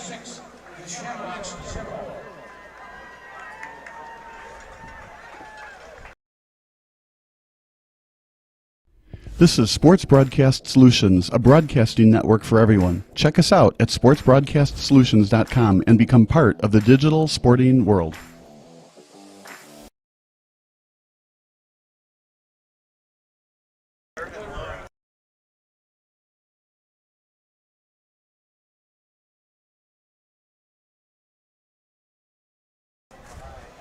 Back to the action here at Triton College Stadium. That did not take long. Tyler Lofton, 78 yards to the house.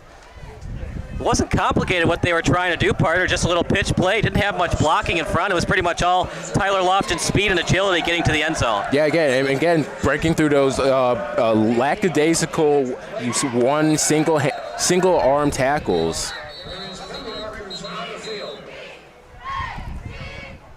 Penalty markers on the field. Did he kick it out of bounds? I thought it was called before the kick. I think maybe offsides, Kyle, and they're going to push it back a few yards. Yeah.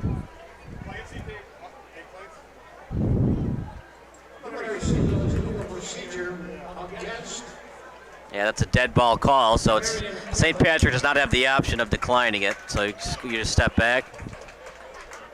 These kickers, partner, even at the high school level, a lot of them are athletic enough where 5 yards back does not really face these kickers at all. So if teams can, they want to decline penalties, but cannot decline that one. So we'll see what happens on this kick return for St. Pat's. Not the start they wanted to on defense, obviously, but we'll see how the Shamrocks answer offensively. Jermaine Young was the quarterback last season. Now they're led by the senior Nicholas Dustin from St. Edward. Okay size of the position. He's 5'10", 170 pounds. And we're having trouble with the tee, so Marian Catholic will have to hold it. It's being held by Nick Willoughby.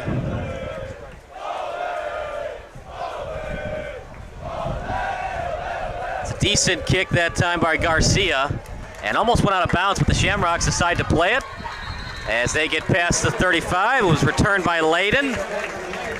And they get past the 35, so very good field position, partner, for the Shamrocks. Yeah, see if the Shamrocks here can capitalize on the field position. Not the great start you want defensively, but offensively, hopefully you can get going here with Anthony Holloway. I think they're going to start off by running it on the ground, even though he's not in the game right now. Ball at the 38.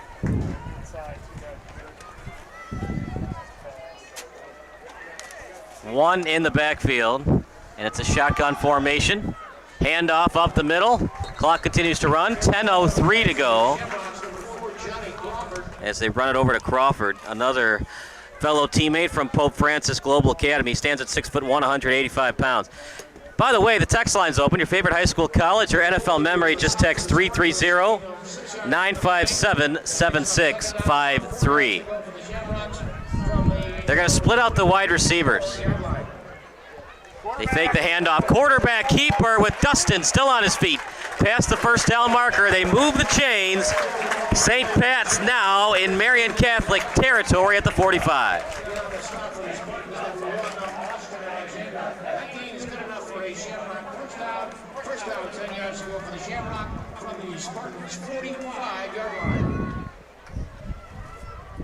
One in the backfield, another handoff.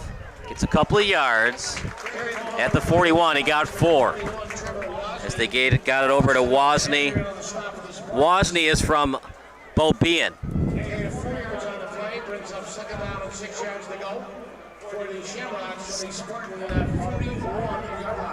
Second and 6 for the Spartans. Second and 6 for the Shamrocks. The Spartans 41. They split the wide receivers, one in the backfield. Dustin takes the snap, fakes the handoff. Quarterback sneak over to the left, and he barrels his way close to the first down marker.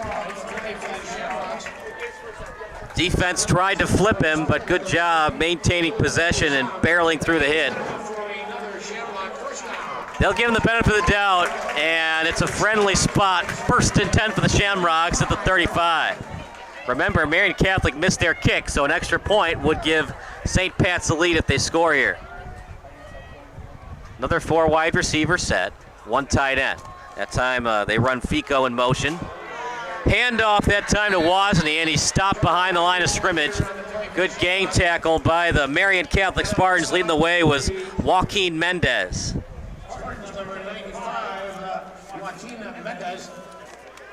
Ball placed now at the 36.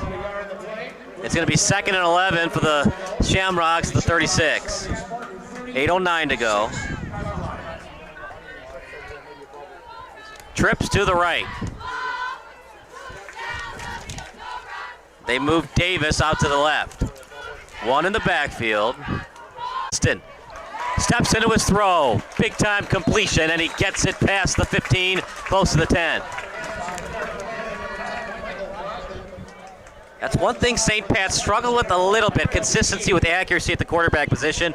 We are seeing a quarterback composed and poised in the pocket, and it's leading to easy pitch and catches for the Shamrocks.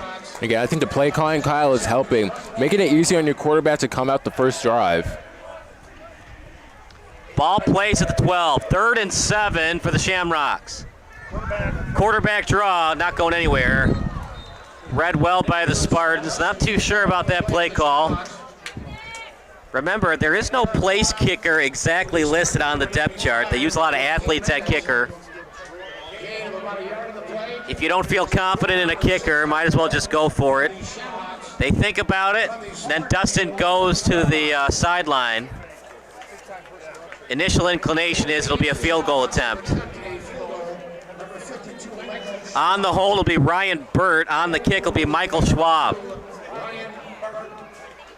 It's all about rhythm, partner. Good snap, good hold, good kick. Indeed. We want to get that through the uprights and definitely get on the board after getting punched in the mouth early.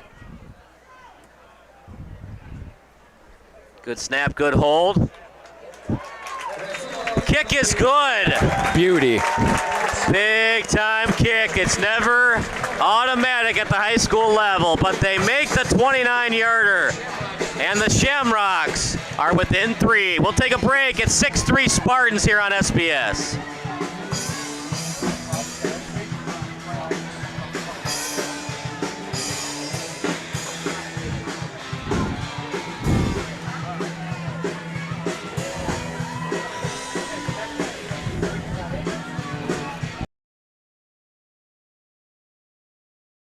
This is Sports Broadcast Solutions, a broadcasting network for everyone. Check us out at sportsbroadcastsolutions.com and become part of the digital sporting world.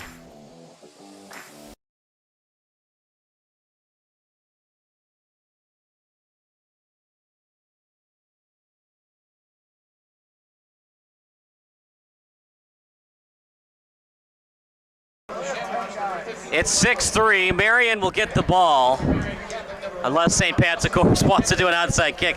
We saw that last night, partner, where St. Ignatius was up 21-0, and they started the second half on a squib kick, and they tried to have the kicker get it back.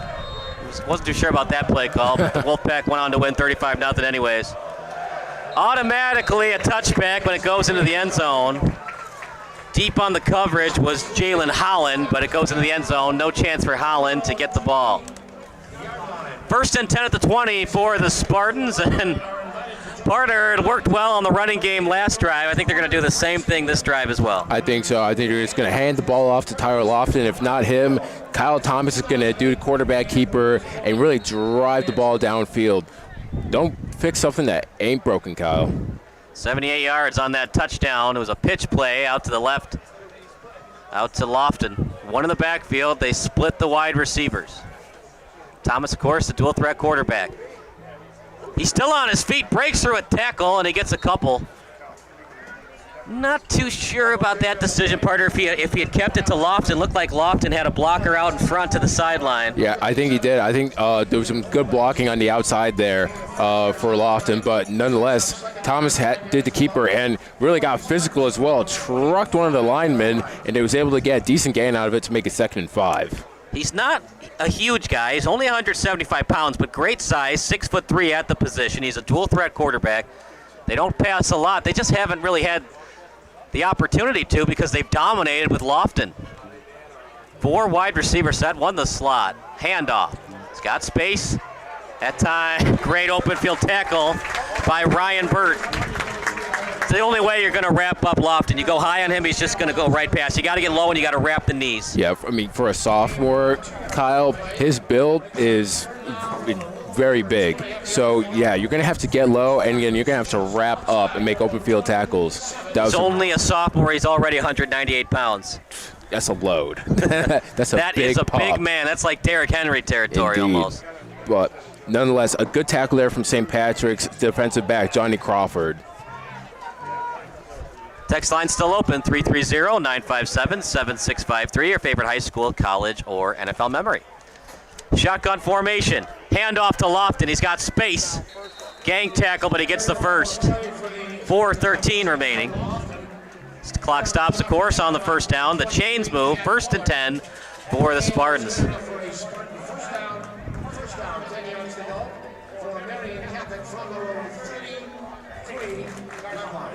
What a player Tyler Lofton is. He's going to get close to 100 yards before the quarter ends. Indeed. Of course, with that breakout run, he's definitely going to get there. He could probably break 200 if he keeps up what he's doing, By Kyle. the half. Yes, probably He had by that half. 78-yarder, so he's already close to 100. 3 wide receiver set, 2 in the backfield. Up the middle. Lofton with space. 1st and 10 again for the Spartans.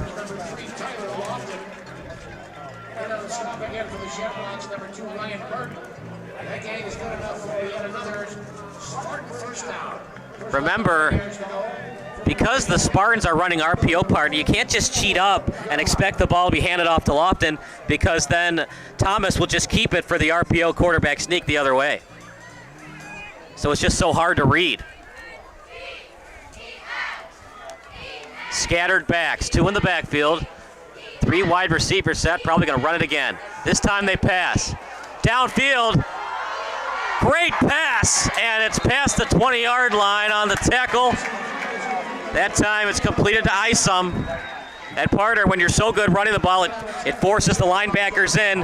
One-on-one coverage down the sideline. Great pass by Thomas, right in stride. Touchdown saving tackle. Indeed, and now this is when they're going to start, I think, Marian Catholic to expand their offense and get their wide receivers involved. Now making up an array of play calls to confuse the St. Patrick's team that's already been struggling this game defensively. 3 wide receiver set. T formation.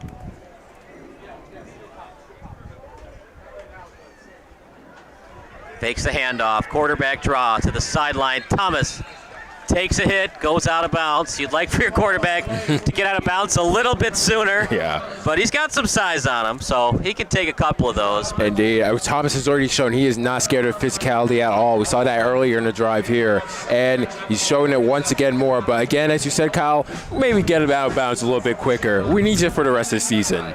Yeah, he's only 175 pounds, but big-time size at 6'3". 2nd and 3 for the Spartans. Inside the 15. Gut check time for the Spartans. Do not want to allow it to be a 2-possession game this early. Shotgun formation, handoff to Lofton. Every gain, it seems like 5 yards or more. And again, Kyle just pushing the pile forward. Never stops churning the legs.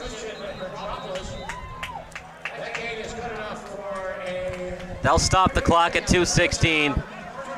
1st and 10. All right, you be the coaching staff. You be Nick Lopez. Me personally, I would just run a screen. You're close enough to the goal line. Get a couple of blockers out right. Do you want to run it up the middle, or do you think it's screen? You want to get your playmaker Lofton out in space? I think don't fix it what's not broken, Kyle. Get Lofton the ball, run it up the middle. It's already been working here. We just saw in this last play him moving the pile forward almost single-handedly with a couple of help from his linemen. But to me, you're inside the 5. Punch it into the end zone, maybe go for 2, get back within making it a 2-score game. Timeout called on the field. We will stick with the action here. Marian 6, St. Pat's 3.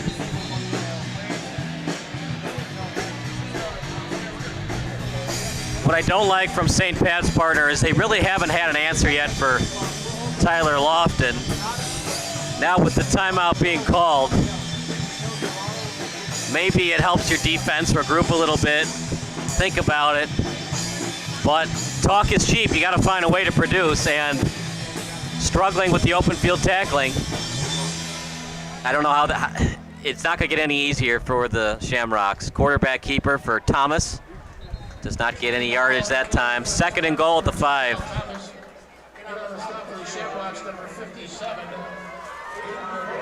Aiden Gomez credited with the tackle. He plays both offensive line and defensive line. He's from Burr Grade School.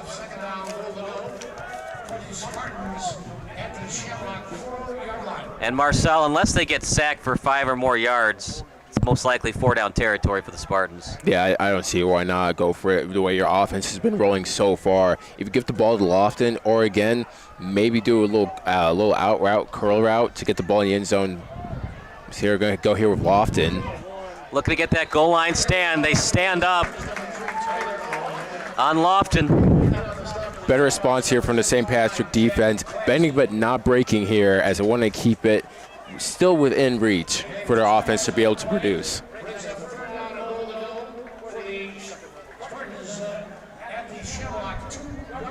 That's how big that stop was for the Spartans. Now you score a touchdown here, it's 2 possessions. If you allowed St. Patrick to score, it's still a back and forth affair. It's not always about 3 and outs on defense. It's about bending but not breaking sometimes. 3rd and goal at the 2. 3 in the backfield. Quarterback sneak, he's got space. Stiff arm action. Reaches for the pylon, he got in. Touchdown, Thomas.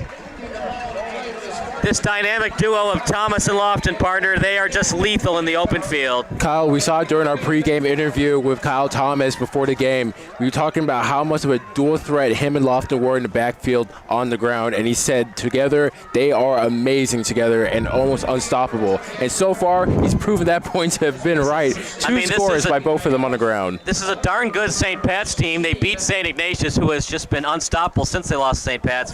This is another monster, though, in Marian Catholic. My goodness. Missed again, so St. Pat's is only down by 9, but it's still a 2-possession lead nonetheless for Marian Catholic. So 12-3 the score. We will reset the clock to 52 seconds. We'll take a 30-second break. You're watching the Spartans against the Shamrocks here on SBS.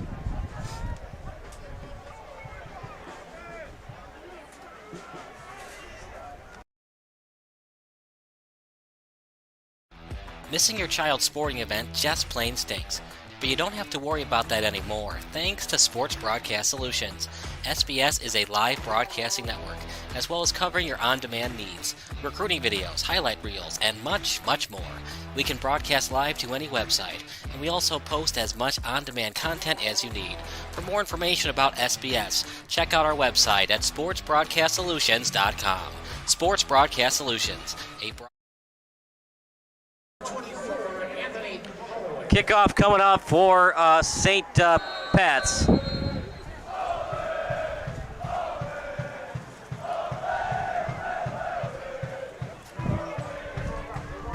Not a great kick. It's a one-hopper picked up by the Shamrocks, and they'll have good field position again. They'll stop the clock at, well, they're having clock issues. It still runs. They're having problems with the clock. They'll probably reset it at 45. Right now it's at 37.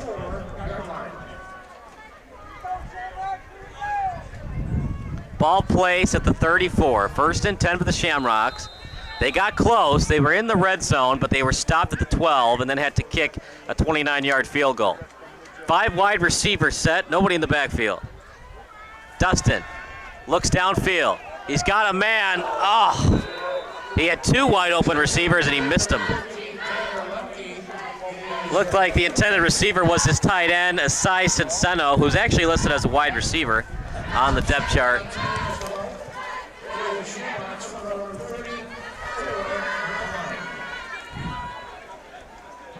Cinceno plays both tight end and wide receiver, and Cinceno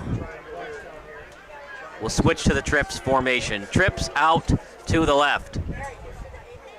Little pitch to the right. That play didn't really have a chance from the get-go, but great job breaking through a tackle as was pitched out to Wozni.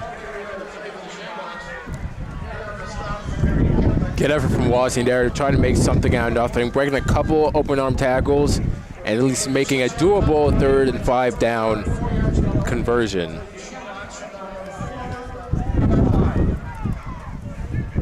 Ball at the 40. Should be 3rd and 4, and it is. That'll do it for the first quarter. We'll have 3rd and 4 for the Shamrocks when we come back. It's Marian Catholic 12, St. Patrick's 3 here on SBS, a broadcasting network for everyone. Let's go to break real quick.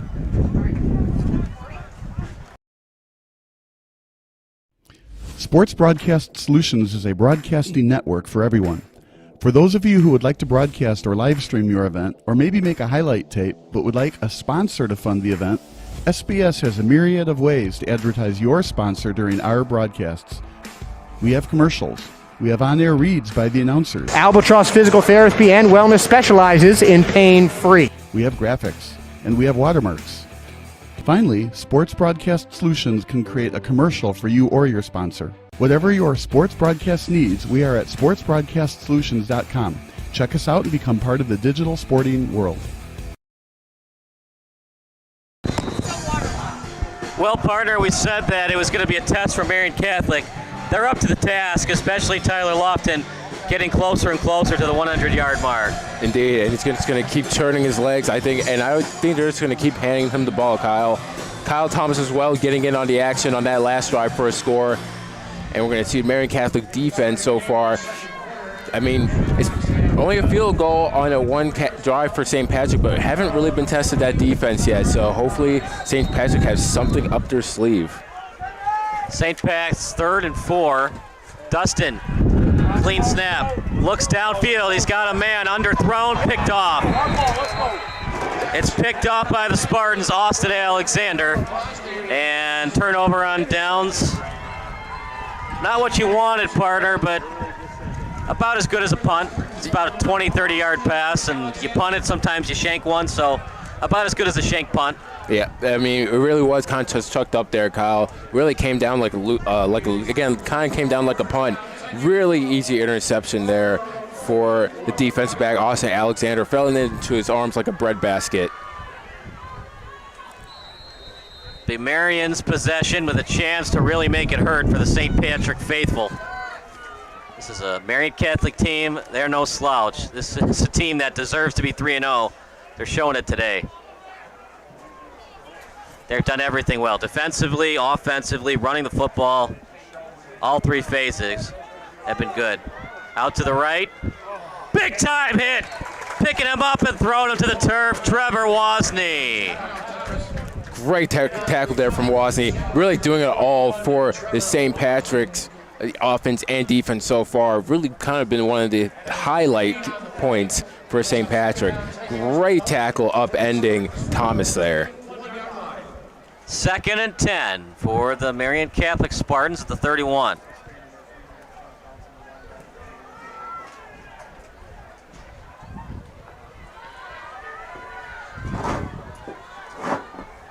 Clock continues to run, 11:10 to go. Trips out to the left, another pitch play. Moves out to the inside and gets a couple more after getting the ball. Pursuit was better that time by the Shamrocks. Sometimes, partner, as much as you want to go to where your blockers are, for Lofton, sometimes it's okay for him to trust in that speed, especially if he's got one blocker to the outside. Trust in your blocker and just keep running out to the outside. The more he's in space, the harder it is to tackle him. Yeah. The more he moves away from the pursuit, the harder it is to tackle that young man.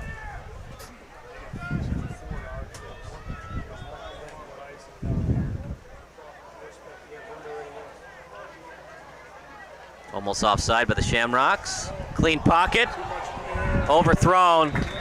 Put a little too much on it, partner. If he had some air on it, might have been a touchdown pass. Yeah, I would have been looking for the wide receiver, Caleb Esom, who had the great catch on the drive where Kyle Thomas got in for the score. But again, just lofted that a little bit too high for him.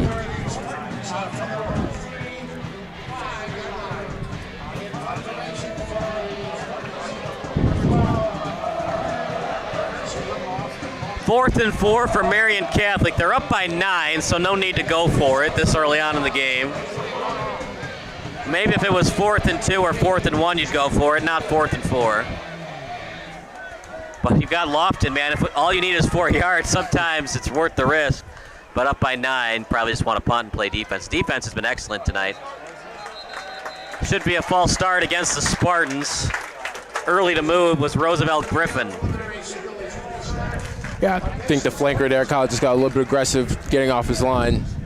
So at least St. Patrick here, again, looking like they'll likely get some good field position that hopefully they can capitalize on.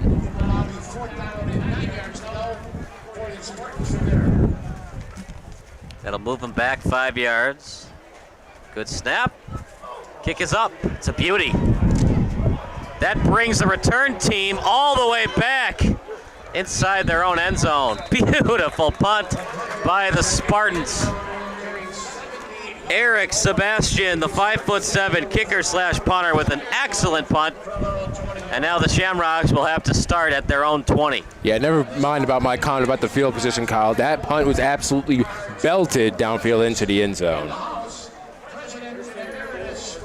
People always make fun of punters. They're not real players. But you know what? You never know when you need one until it's too late. That time, the punter, it helps, man. It changes the game because it changes the possession. If it's a return to the 30-35, that's 15 yards closer to the end zone. Beautiful punt that time by Sebastian. Yeah, I think Pat McAfee would second that. Hand off to Holloway, and he gets past the 25-yard line. Initial guy on the tackle was 93 for the Spartans. Not listed on the roster. Mendez as well.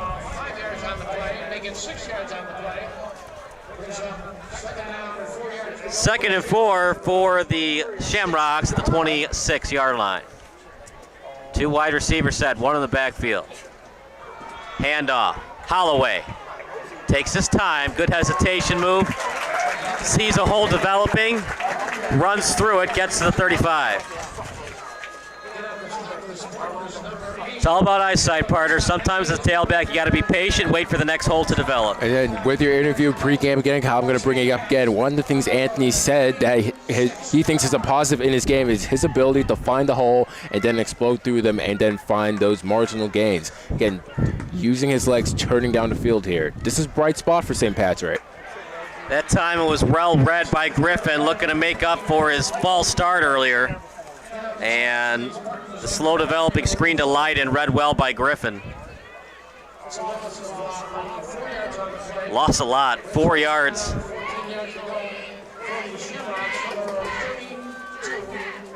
Second and 14.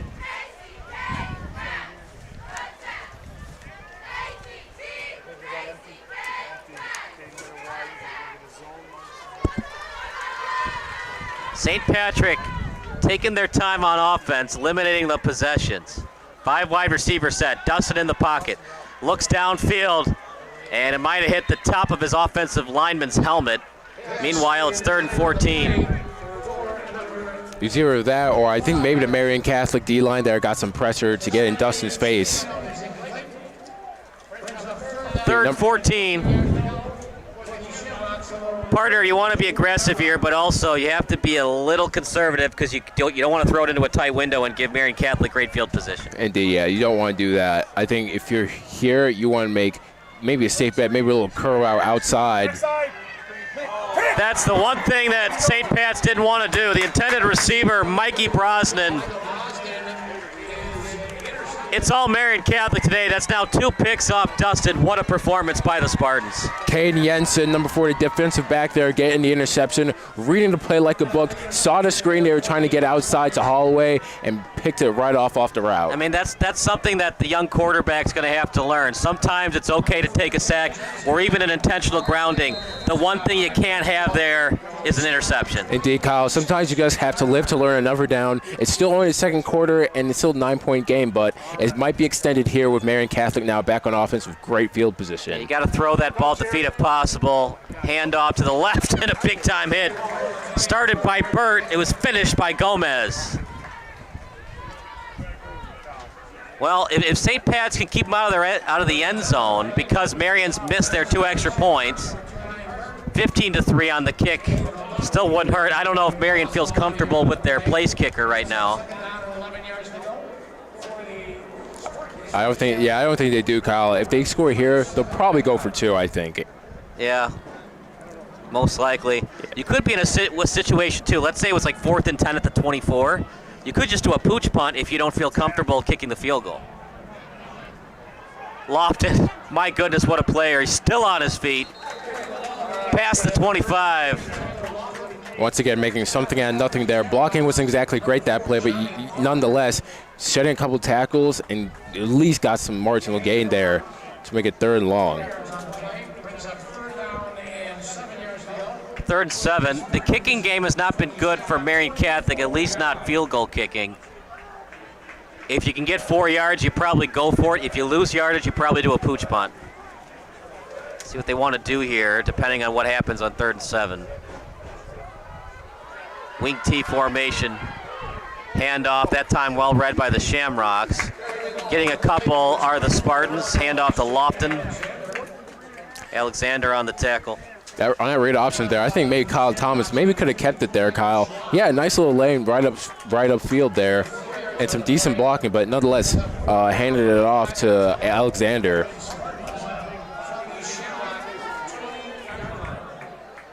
Well, you could go for it.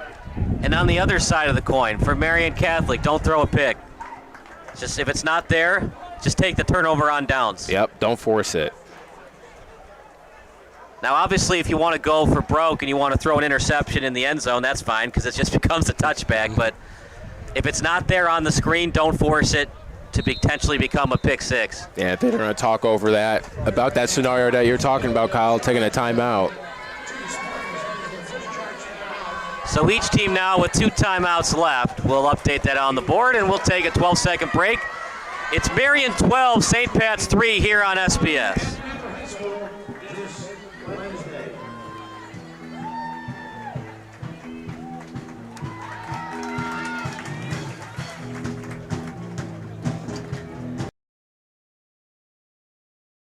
This is Sports Broadcast Solutions, a broadcasting network for everyone. Check us out at sportsbroadcastsolutions.com and become part of the digital sporting world.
So it was a block in the back. Apologize for the muted audio. We got it on the SD card. If you're just joining us, it was a block in the back against Marian Catholic. They're going to go for it again. 4th and 15.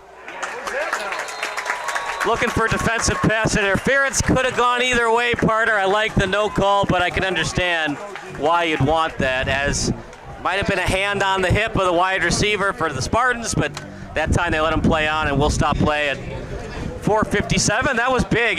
If you don't have the block in the back, it becomes first and goal. That might have been the game. I don't see St. Pat's coming back from a 19-3 or 20-3 deficit. But the block in the back happens. Now St. Pat's has to go the length of the field to make it 12-10. Possession arrow towards St. Pat's. Run off the guard. Wozni with it. On the sideline. Cuts it back in.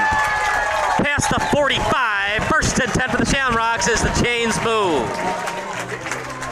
Trevor Wozni, the veteran, showing it on that play.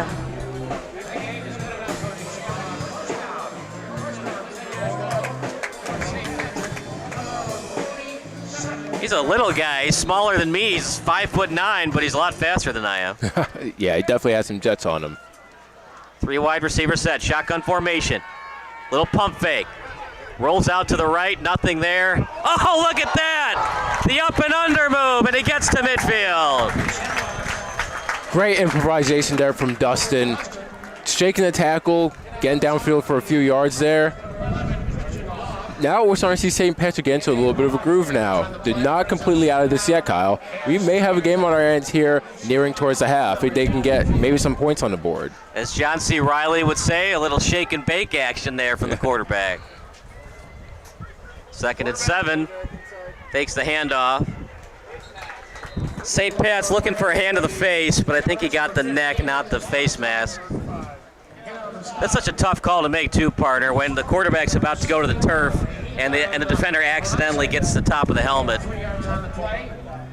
You see that call at the NFL sometimes, hand to the face, not really so much at the high school level. Yeah, it's a bit harder to catch in high school. Trips to the left, Wozni in the backfield. 3rd and 4, might be 4 down territory for the Shamrocks. Hand off to Wozni, going east and west, that's not going anywhere. You got to be impressed with the speed from Marian Catholic. It's hard to go east and west on this defense. Yeah, again, very fast at committing to the running back. Hunting down Wozni pretty easily there, as going east to west wasn't going to work out there.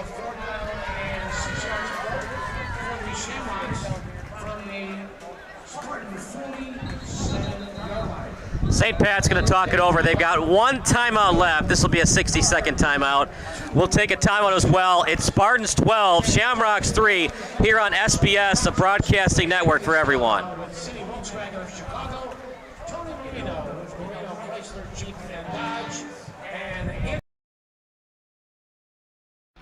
Missing your child's sporting event just plain stinks. But you don't have to worry about that anymore, thanks to Sports Broadcast Solutions. SBS is a live broadcasting network, as well as covering your on-demand needs, recruiting videos, highlight reels, and much, much more. We can broadcast live to any website, and we also post as much on-demand content as you need. For more information about SBS, check out our website at sportsbroadcastsolutions.com. Sports Broadcast Solutions, a broadcasting network for everyone.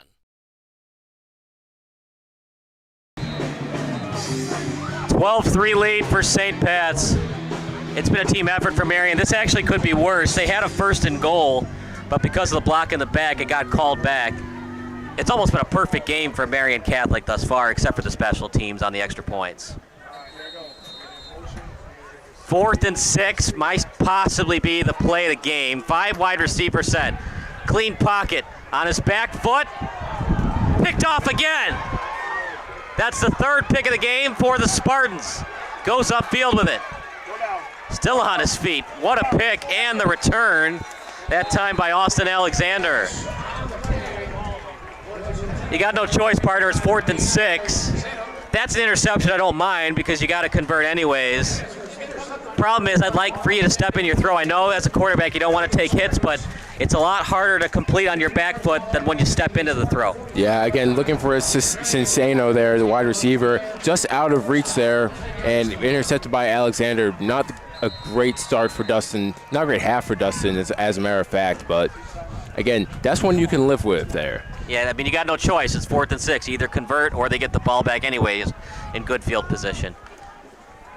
Marian Catholic trying to do what they did the last drive. Handoff to Lofton, short gain. You know what I like, too, about Lofton is he doesn't seem fazed by short carries. He doesn't get mad. He doesn't call on his offensive line. He just takes the 2 yards, gets back in the huddle because he knows he has the ability to break one off for 30-plus yards. Indeed, and of course he shows patience. He shows a lot of patience for a running back, especially a running back so young, only being a sophomore. He's going to have a lot of varsity snaps left in him before he leaves Marian Catholic. Yeah, this is a guy that's most likely going to be playing on Saturdays. Yeah, for sure, most definitely. Hopefully he stays healthy, and if he does, I mean, this is a kid that sky's the limit with him. He's only a sophomore. 2nd and 8, past the 45, fakes the handoff. Gang tackle by St. Pat's, and you know, you hear it with the coaching staff here in the press box. And I agree, you know, trust in your speed. You don't always want to go east and west, but when you got the speed like Thomas and Lofton do, sometimes it's okay to run to the sideline and just try to beat the defensive back one-on-one. Yeah, go a little east to west, you know, bounce it outside, get the edge. 3rd and 7. Now don't, you know, live like that on an entree. Make it more of a dessert. That's what I love about Debo Samuel. You know, sometimes he'll trust in his blockers. Other times he knows his speed. He knows he can beat the cornerback one-on-one on a screenplay. Yeah, exactly. I think Kyle Thompson's judgment here running maybe could just be a little bit better, but nonetheless, he's had a good half as well. Kyle Thomas out to the right, looks downfield, on the run. That's the one thing about Thomas. Doesn't have the greatest arm strength. If he did, it would have been, you know, more of a fly route at the 20. Underthrown and then easy to regroup on defense by Wozni. 4th down, no reason to go for it. You could if you want, but why would you want to? The St. Pat's offense has mostly been stifled by the Marian Catholic defense all half long. Only got 1 timeout left. The clock does stop momentarily on a 1st down. So I guess you could say every 1st down you get a free timeout, but then they'll reset the clock, the official will. Line drive kick, past the 20. Picked up by the Shamrocks, past the 25 to the 33. Decent return that time by Fuller, the senior from St. Thecla. Well, partner, it hasn't gone the way that the Shamrocks would have liked. But sometimes in football, you get one break to go your way, that block in the bag. If you can find a way to go down the field, get 3 or even 6 on the board, it's a one-score game. All that matters is the score. If Lofton gets 300 rushing yards, that's fine. But if St. Pat's wins, they win the war. Indeed. And, you know, hopefully here, St. Patrick can get something going here on a screenplay. Out to Holloway, nothing. Driven out of bounds by the Spartans. It was 2-on-1. Good pursuit that time by Marian Catholic's Joseph Garcia and Christian Gaw. St. Pat's making sure the clock stopped. It did. It stops at 45 seconds. Possession arrow to St. Pat's.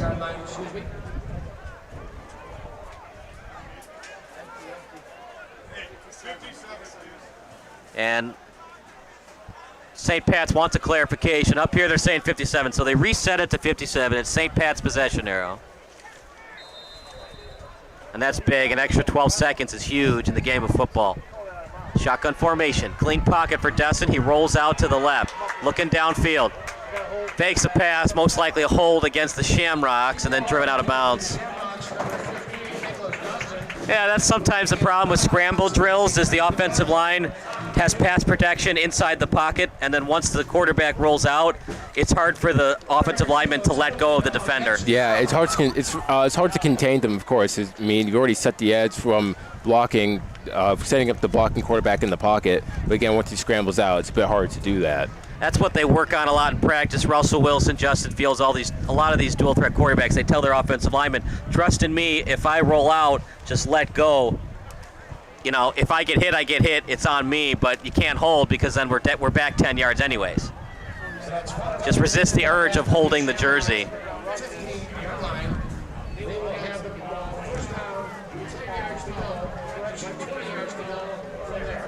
Remember, Marian Catholic has 2 timeouts left, so St. Pat's can't just run the ball and run out the half. They'll run it out to Holloway. Holloway's got a blocker. And Marian Catholic might call a timeout here. They will not.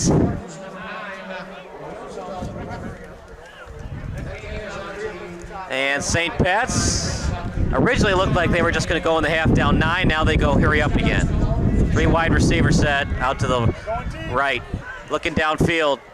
Little dump off in the flat to Holloway.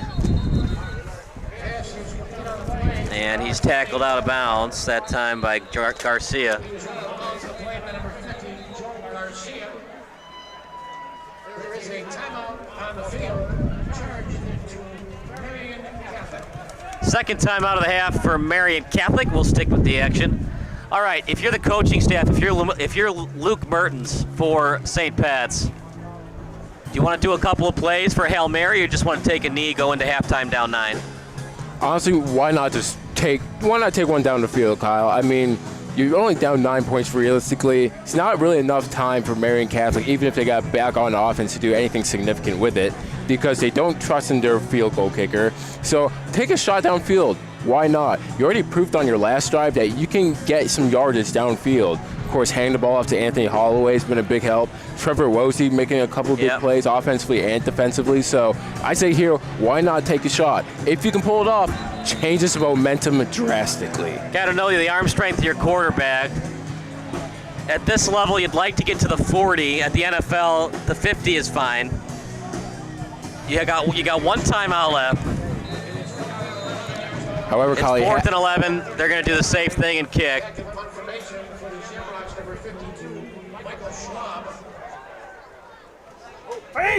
It's a fake. He's got room upfield. Past the first down marker, looking for the horse collar.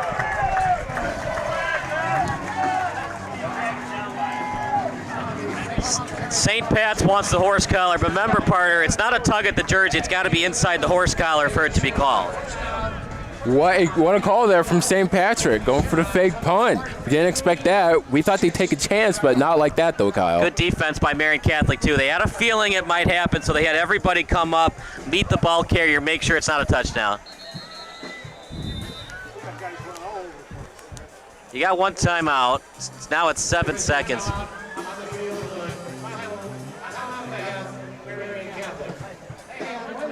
So that's the last time out for Marian Catholic. St. Pat's has one left.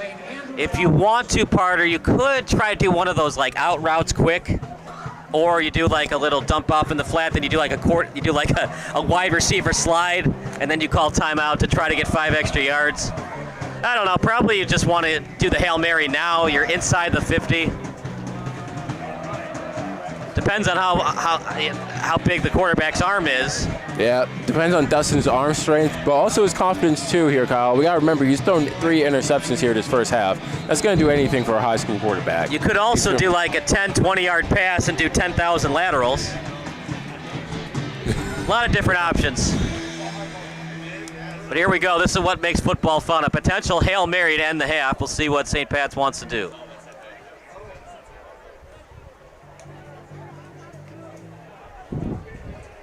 Or maybe they'll do the old play of fake 23 blasts like they did Remember the Titans.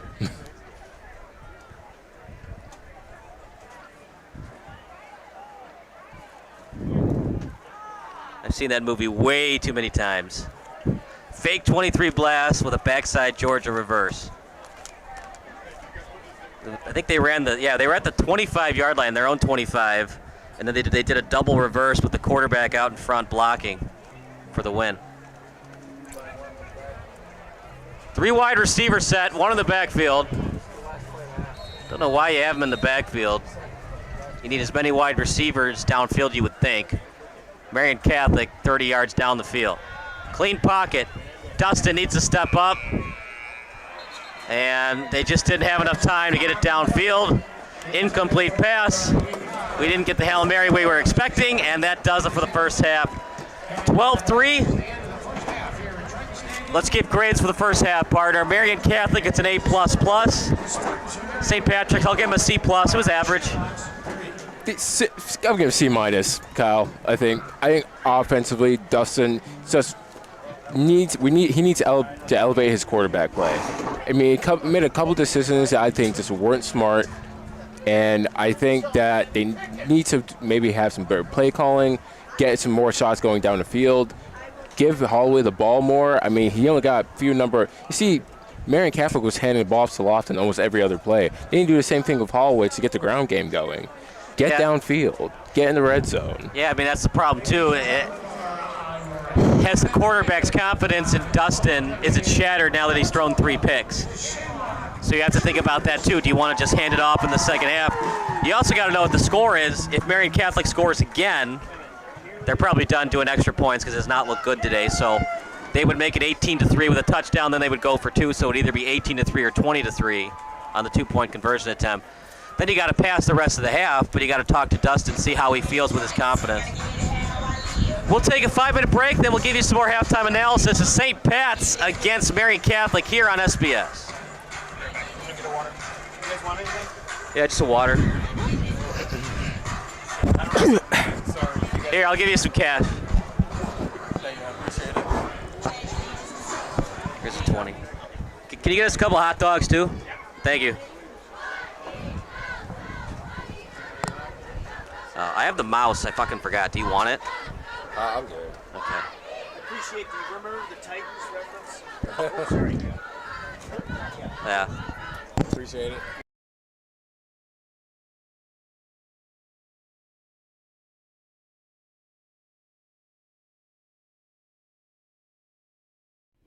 Sports Broadcast Solutions is a broadcasting network for everyone. For those of you who would like to broadcast or live stream your event, or maybe make a highlight tape but would like a sponsor to fund the event, SBS has a myriad of ways to advertise your sponsor during our broadcasts. We have commercials. We have on-air reads by the announcers. Albatross Physical Therapy and Wellness specializes in pain-free. We have graphics. And we have watermarks. Finally, Sports Broadcast Solutions can create a commercial for you or your sponsor. Whatever your sports broadcast needs, we are at sportsbroadcastsolutions.com. Check us out and become part of the digital sporting world.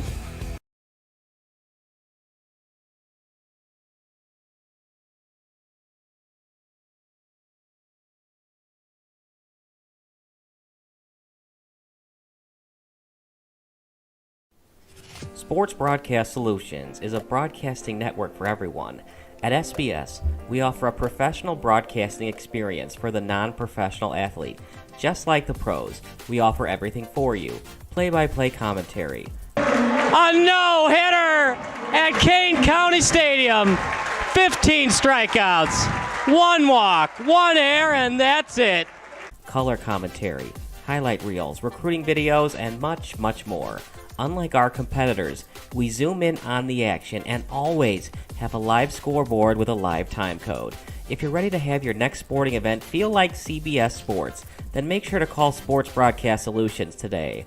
Our phone number is 330-957-7653, or you can go online to sportsbroadcastsolutions.com. SBS, a broadcasting network for everyone.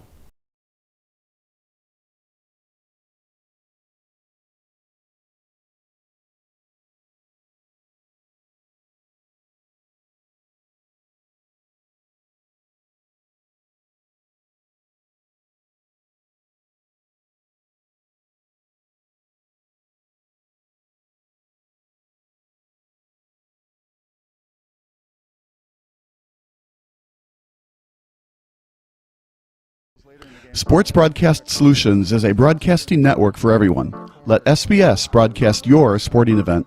We have experience and can generate excitement and permanent digital memories for your team. Tonight. That time, finally a goal for the Stampede! We have professional videographers using high-definition modern-day cameras, color analysts, and play-by-play announcers with state-of-the-art, classy graphical scoreboards to keep you updated. Plus, we have commercials to advertise your team, club, or sponsor, and us. Plus, we do pregame and postgame interviews. Hi, everybody, and welcome to the postgame show brought to you by Marian Central Catholic. My name's Kyle Smith, but my name doesn't matter. These young ladies matter. It's senior night as the Hurricanes win a battle down the stretch, 48-46. Hi, I'm Carrie Kramer. I swam 50 breast, 50 free and 100 back. Whatever your sports broadcast needs, we are at sportsbroadcastsolutions.com. Check us out and become part of the digital sporting world.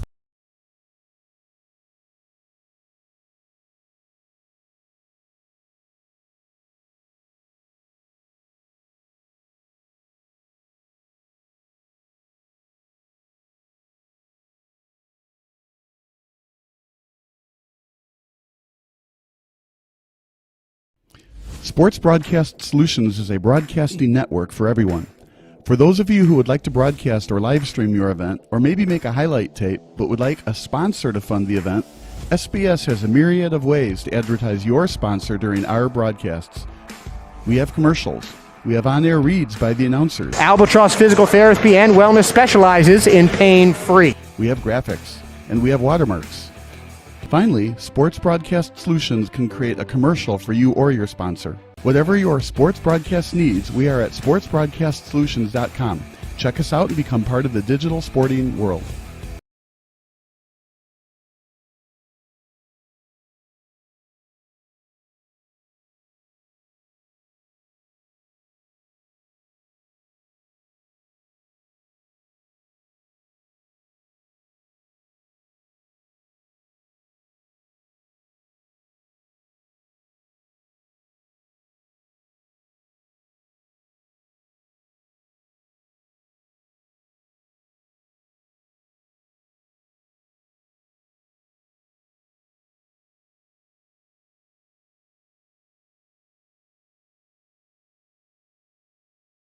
This is Sports Broadcast Solutions, a broadcasting network for everyone. Check us out at sportsbroadcastsolutions.com and become part of the digital sporting world.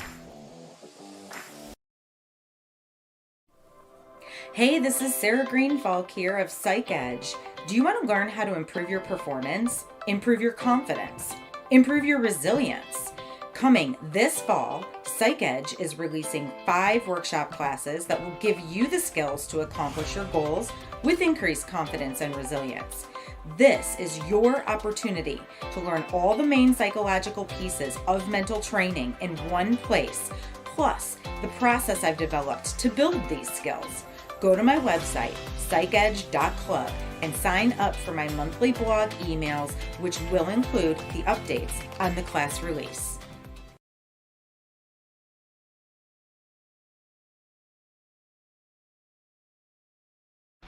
Missing your child's sporting event just plain stinks. But you don't have to worry about that anymore, thanks to Sports Broadcast Solutions.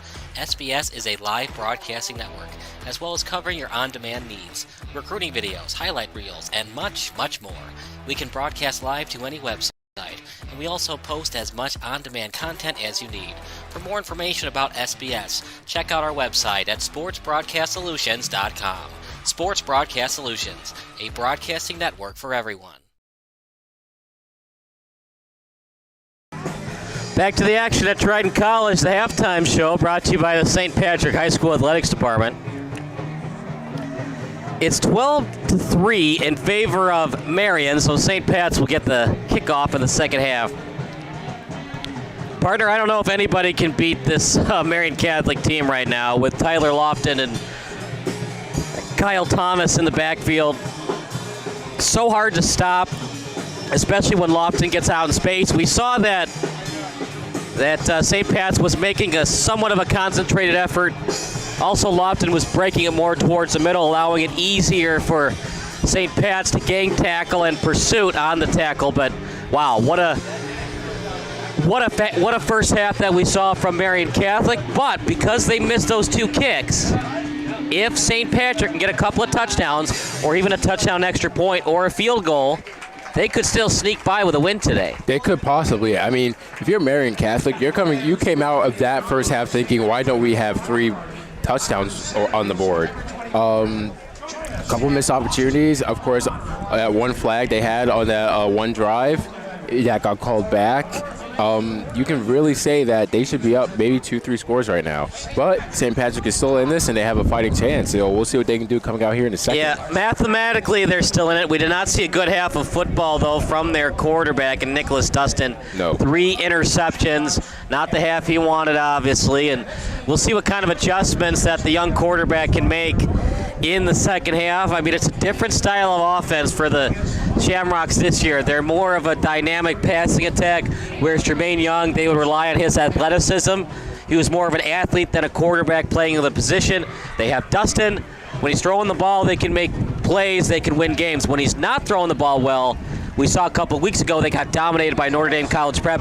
Now they're getting slightly dominated today by Marian Catholic. Yeah, they need to get the ball in the hands of more of their receivers, Kyle. Definitely I'll be looking at their tight end, Issei Cincino. He had only one catch in the first half, and he got picked off on another pass attempt. But they need to get him and a couple more of their guys involved. They need to get Wozni out the backfield. They need to get him some pitching catches. Holloway as well out the back. So they need to change up their offense a little bit. I wonder what they talked about over at halftime and see what changes they made coming out in the second. This is a Marian Catholic team. According to MaxPreps.com, they have not had a winning season since the previous decade. That was when they went 7-3 during the 2010 fall season. It's been a long time, partner. So this is a special Marian Catholic team. All the people watching, they're Marian Catholic fans, they're Marian Catholic alums. We appreciate it. And you should keep watching this team because this is a special football team that could make a run in the state playoff. They definitely can. They're a special team because they have special individuals. Kyle Thomas at quarterback, he's shown that he can light it up on any given moment. And, of course, Tyler Lofton is the running back. He'll be playing on Saturdays, as we spoke about earlier. I mean, that 78-yard run in the first half on the third play of the game was sensational. So this is a special team that's going to definitely make a run into the playoffs. And, again, if you are alumni or a Catholic League supporter or fan, this is a team you're going to be wanting to keep an eye on for the remainder of the regular season and, of course, going into the playoffs. Marian Catholic, if they win today, they'll go to 4-0 impressively. The point differential was very impressive. 150 points for 42 coming into today. So you add 12, that's 162 to just 45. Very impressive by the Spartans. They beat Thornwood 41-14, dominated Leo 55-21, dominated Bloom Township 54-7. A tight one, as we expected, a 3-0 team versus a 2-1 team, but they are winning 12-3. Next week against Bennett Academy, that's a home game. Then they play St. Viator and De La Salle. So there isn't a lot of big-time matchups coming up, except for the Brother Rice game, always a tough one. Bennett actually had them on the ropes a couple of weeks ago, and then they finish at home to Carmel Catholic. I'm not going to say they're going to run the table to go 9-0. Obviously, you play 1 week at a time. You try to win that week, go 1-0, but there's not a lot of teams on the schedule that I see, this is a definite loss. As long as Tyler Lofton and Kyle Thomas are healthy, and what we've seen today against St. Patrick, it's definitely a team that could possibly run the table and go 9-0. Definitely, they probably can. I mean, looking at that schedule you just listed out, Kyle, the only test that I see that going into that game I know for them will be a challenge is Mount Carmel at the end of the season. But all of the rest of those teams on the schedule definitely look beatable in their conference. So this is going to be a 9-0, 8-1 team going into the rest of the season as long as nothing drastic happens, such as an injury to one of their key players. We will take a 12-second break, and then we'll get more halftime analysis here on SBS, a broadcasting network for everyone.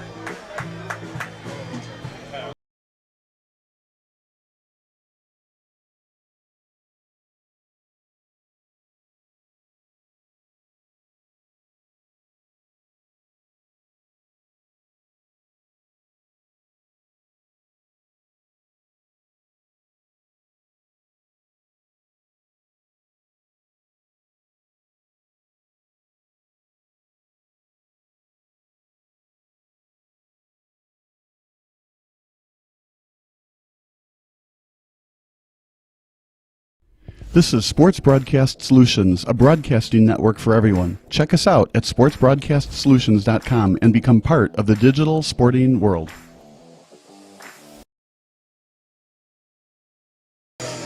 We appreciate you watching. Do apologize for the first half with a little black screen, but we got that fixed for the second half. It's 12-3. Text line still open, 330-957-7653. Your favorite high school, college, or NFL memory. It's been a fun one. High school, you usually play Friday Night Lights, but today's version is in the afternoon. St. Pat's has not led all day, and this is their largest deficit of the day at 12-3. So we'll see what happens for the Shamrocks. If they lose, they would fall to 2-2 on the year. It's still a team that could make the playoffs, but you'd like to get that victory today. 3-1, obviously better than 2-2. Remember, that's no guarantee you make the playoffs at 5-4. Certainly a good chance that you do. St. Pat's plays a tough schedule usually, but they definitely want the win today. Lost a couple weeks ago against Notre Dame College Prep, certainly hurt. And one thing at a time, obviously, they're going to get the ball in the second half. Dustin cannot turn the ball over anymore. 3 interceptions has already hurt the Shamrocks. A fourth one could most likely put it away and make it a Marian Catholic victory.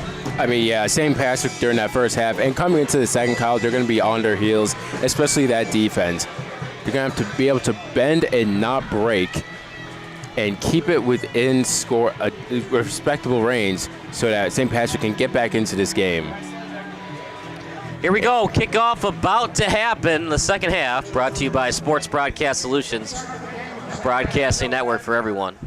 On a good note for St. Patrick, they are coming out and receiving the ball, so they can get off to a good start here and see what changes they made tactically during halftime.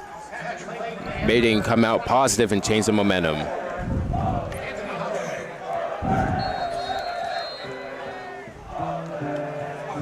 Still having problems with the tee, so they'll have to hold the kick.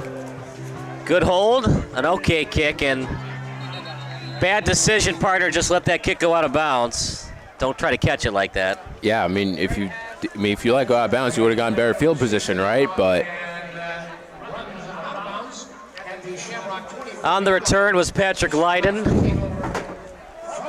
It'll be 1st and 10 for the Shamrocks. 11:55 on the clock. Ball to 23.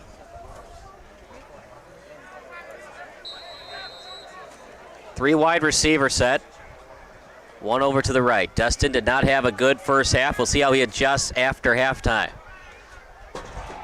Handoff.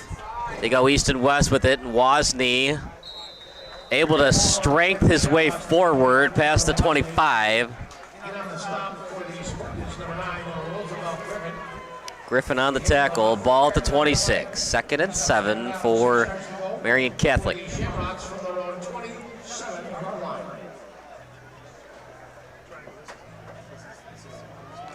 Nobody deep at safety for Marian Catholic. Wozni goes right into contact. Instant penetration delivered by the Spartans. 3rd down coming up.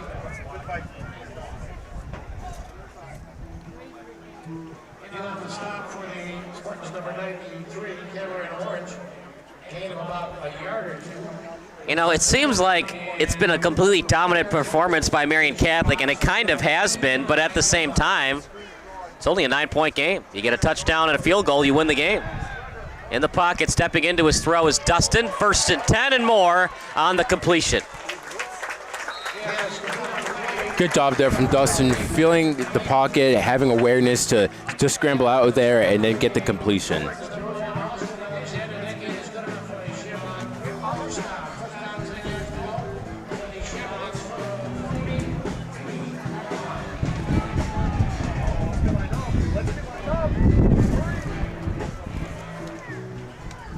Ball past the 40, and Wozni still on his feet.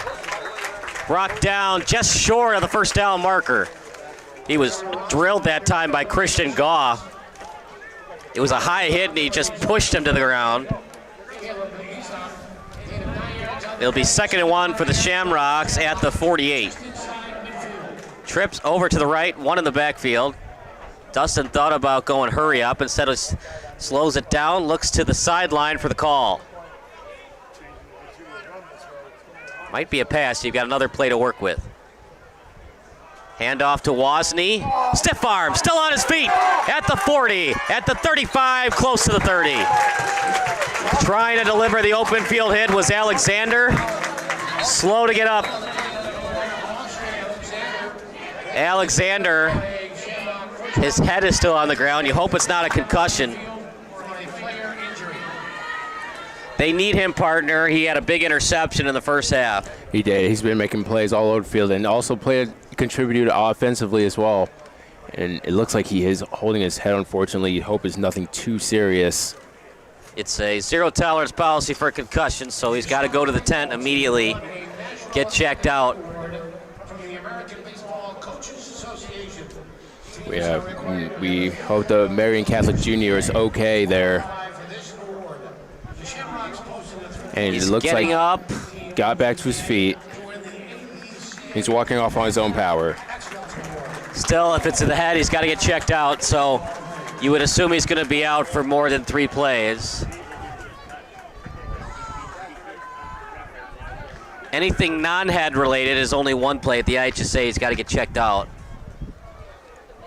That's also a college and NFL rule. 1st and 10.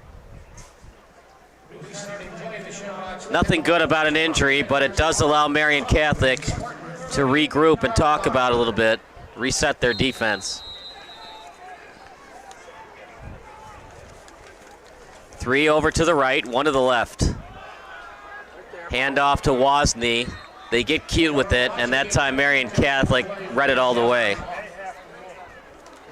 If you're wondering about the size of these St. Patrick wide receivers, in terms of the 80s, which is typically a wide receiver number, nobody over 6'2". Their tallest guy, Asai Cinceno at 6'2" from St. John Birchmans. Same formation, 3 to the right, 1 to the left.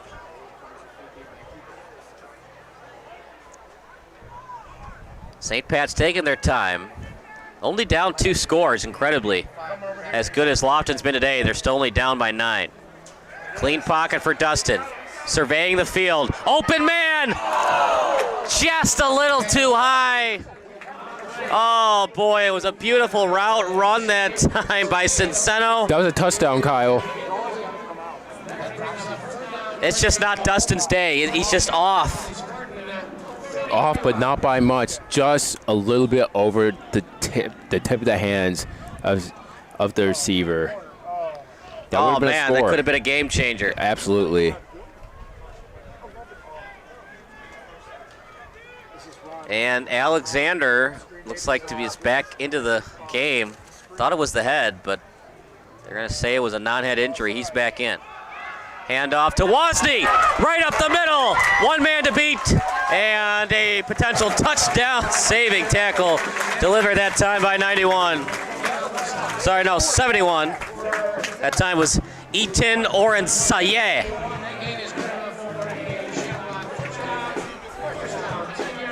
That's a big boy. Eaton Orensaye is 331 pounds.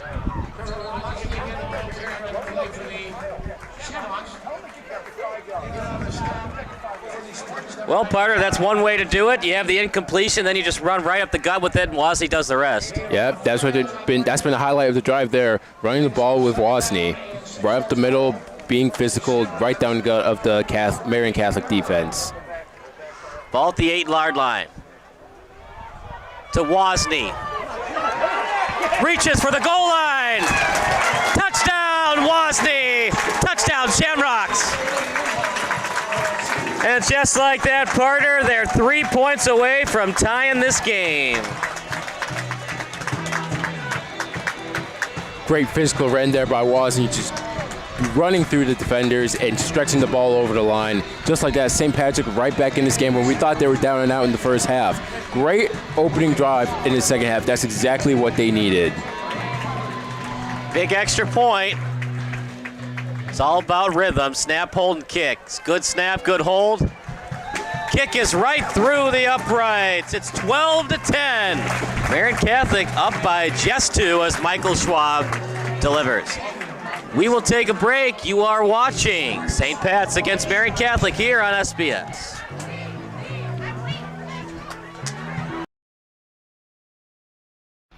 Missing your child's sporting event just plain stinks. But you don't have to worry about that anymore, thanks to Sports Broadcast Solutions. SBS is a live broadcasting network, as well as covering your on-demand needs, recruiting videos, highlight reels, and much, much more. We can broadcast live to any website, and we also post as much on-demand content as you need. For more information about SBS, check out our website at sportsbroadcastsolutions.com. Sports Broadcast Solutions, a broadcasting network for everyone.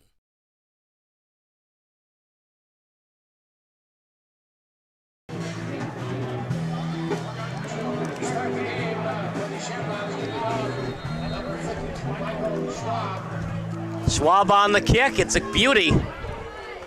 Once again into the end zone. He has got a boot.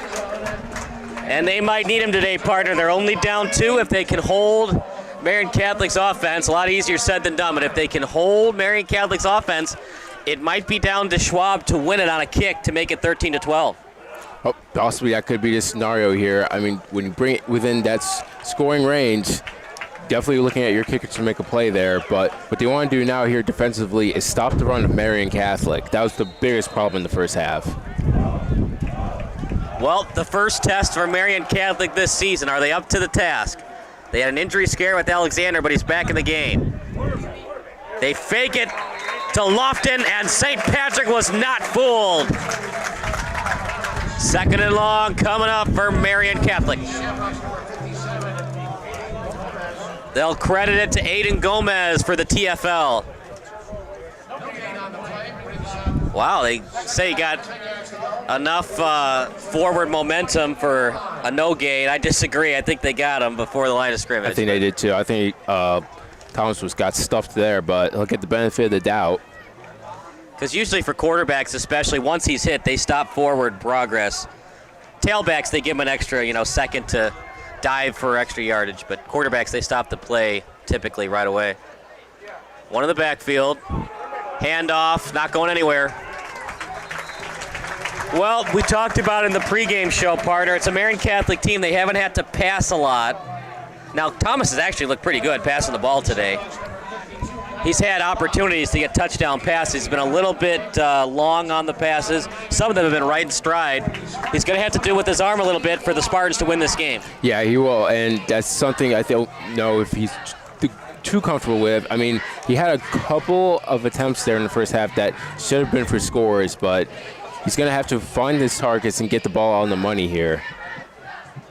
Marian Catholic up by 2. They've led all day. They started the game up 6-0. It only took them 3 plays to get that 78-yard touchdown run. One in the backfield, trips over to the left, looking downfield. Thomas, quarterback keeper, dives for the first down marker, but he was brought out of bounds that time by Johnny Crawford. Joseph Lukic was there as well to make sure that Thomas didn't get to the first down marker. 4th and 3. If you were at midfield, partner, you could consider going for inside your own 30. You're just going to have to punt. Yeah, you don't want to take that risk here. It's a game now. You don't want to mess around with your Marian Catholic. You want to rely on your defense to hopefully get you back into this game and retain the lead. You don't want to give Dustin any extra confidence. He's definitely thinking about it. Bad kick. It's shanked, but it takes a very friendly Marian Catholic roll past the 35. It's at the 34. Only down by 2, incredibly. That's the St. Patrick's team. It's kind of death by 1,000 cuts. They don't always wow you, but they just stay in the game, and they stay in the game. And just when you think you put them away, they hang in there, and then the fourth quarter comes around, and they're only down by 2 points. Say what you want about their play today so far, Kyle, but this team does not quit, and they're grinders. They're grinders who know how to get a result out of the game, and so far in the second half, they've proven to do that with a scoring drive and getting turnover on downs on defense. Getting the 3 and out, excuse me. They run it to Holloway. You called it, partner, and the coaching staff must have been listening to you because they run it to Holloway. Yeah, they need to get him much more involved in this second half. We saw Trevor Wozni do his turn on the last drive and get his touchdown. I think it's Holloway's turn now to get in on the party. Pitch out to the right to Holloway. And great job on the second effort.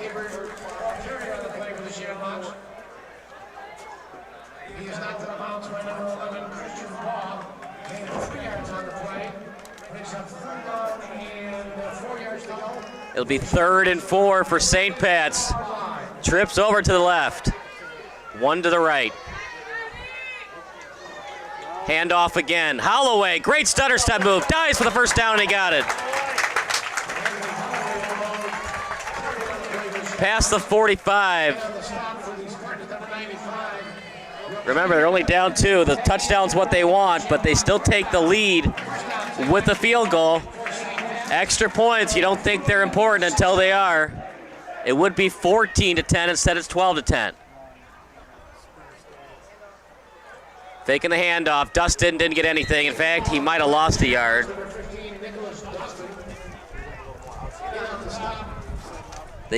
Garcia's there on the tackle. And indeed was a tackle for loss. Since it's a quarterback, it's technically a sack.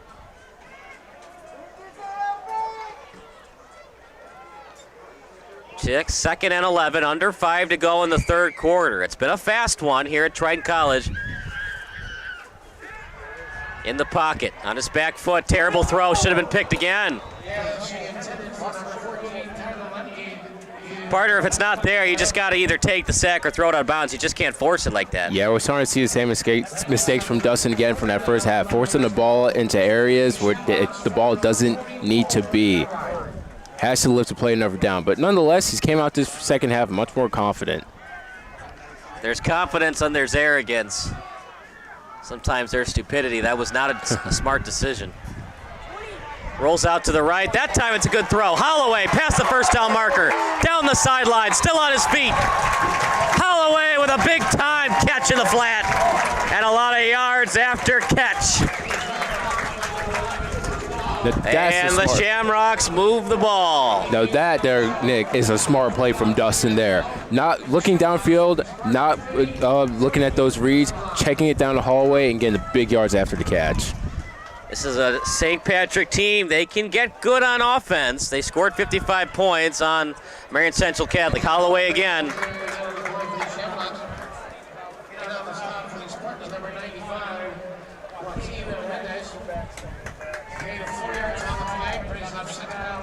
Well, this is the game we thought we were going to get. When it started the game, it looked like it was going to be a blowout, but St. Pat's, they just hang in there on defense. They hang in there. A group effort on defense to keep Lofton in check, and now they're only down 2 inside the 30-yard line. 2nd and 6 at the 29. And a timeout called by St. Pat's. Partner, that might be costly. You want to save those timeouts till the end of the game. Yeah, it's not the most reasonable time, I say, to take a timeout, but nonetheless, they feel the need to, and we'll see what adjustments they make. We'll take a 12-second break. You're watching the Spartans against St. Pat's here on SBS. Who took it? Just move it to the left. This is Sports Broadcast Solutions, a broadcasting network for everyone. Check us out at sportsbroadcastsolutions.com and become part of the digital sporting world.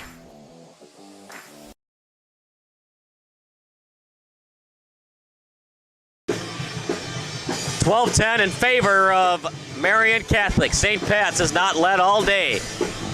Dustin and the offense trying to change that. What a game it's been at Triton College.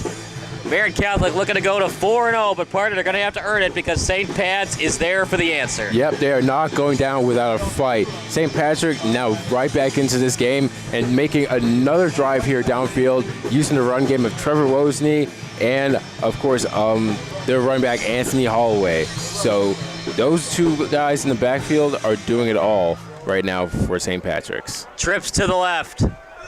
Handoff to Wozni. Changes directions.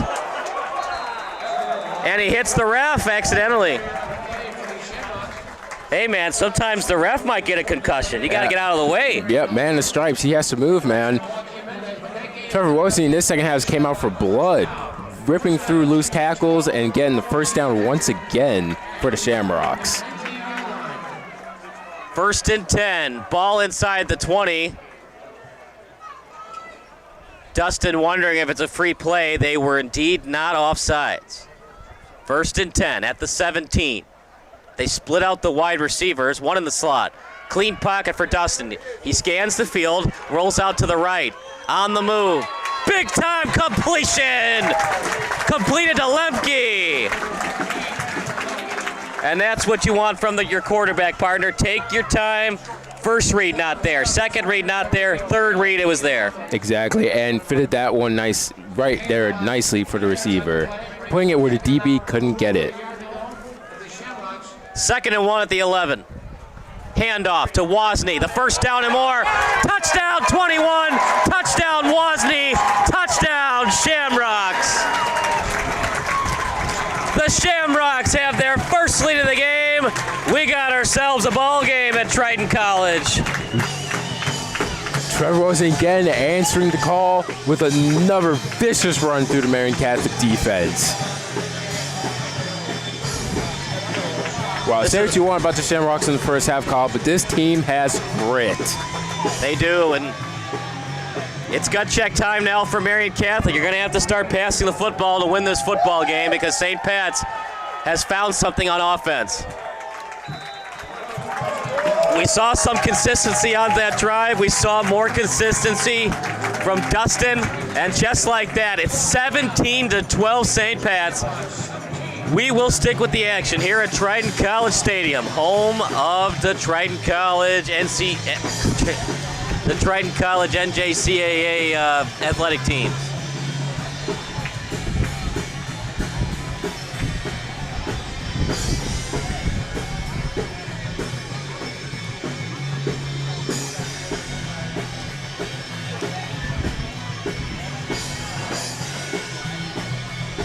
It's pretty cool that they have their own band here at Triton College and they're not relying off a DJ. Yeah, that's very true. They're ripping it too, Kyle. Those kids are pretty good down there. They've got the cymbals and everything. They got a full percussion, electric guitar. We had electric guitar doing the national anthem. It's an environment here at St. Patrick High School. Student section's jumping now. Absolutely electric coming out here in the second half. Those extra points, they're hurting Marian Catholic. They'd only be down 3. Now they got to go the length of the field to take the lead. Yes, they do. But, we've seen already Marian Catholic, they have the ability to do it. Let's see what the Spartans now are really made of.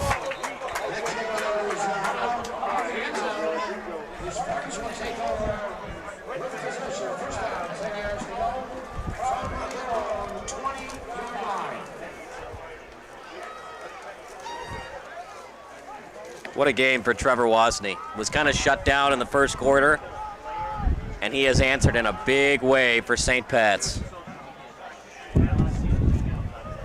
They're going to need him down the stretch if they're going to win this game.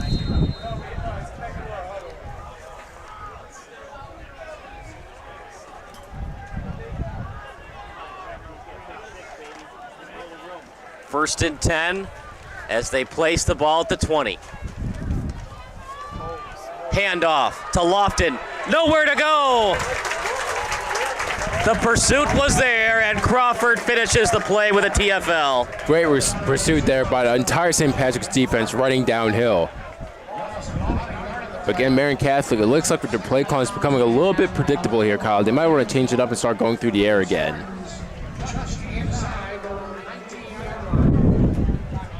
They're going to place it just ahead of the 18. We'll mark it at the 19, 2nd and 11. 2 in the backfield. Can Marian Catholic answer? They have faced their first adversity of the season. Pitch out to the left. This is their bread and butter. Lofton again. Big hits thrown out of bounds that time by Mikey Brosnan. If he didn't get that hit, partner, it would have been another touchdown. Yeah, he didn't. Again, good pursuit, getting down that line. You see Lofton going from east to west, but not being able to get it upfield. But again, can for Kyle Lofton, Thomas deliver in the air? He's done it a couple times today. He's going to have to do it at least a couple more times today to get the win. Remember, they don't trust the kicking game right now, so if they score the touchdown, have to go for 2. Field goal does them no good because they're down 5. Fakes the handoff. Thomas, right up the middle. First down and more. Big time gain for the quarterback. And just when you thought St. Pat's was going to get a 3 and out, Thomas answers. for Thomas, that was his best run since his touchdown in the first quarter. Good job making the right read, seeing the gap upfield, and then just putting his head down. trucking defenders in the I mean, process. that's a fearless quarterback right there. He doesn't care how small he is. With the size, he's got the strength, and he's got the height. Doesn't have the weight, but certainly tall enough at the quarterback position. Handoff. Lofton. And his knee was down. It's a TFL that time. And it's delivered by Joseph Lukic. Second and long, under 1:40 to go. Ball placed at the 39.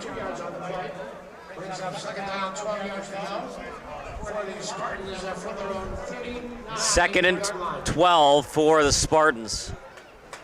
What a football game it's been tonight. Maybe our game of the year at SBS thus far. From 12-3 now to 17-12.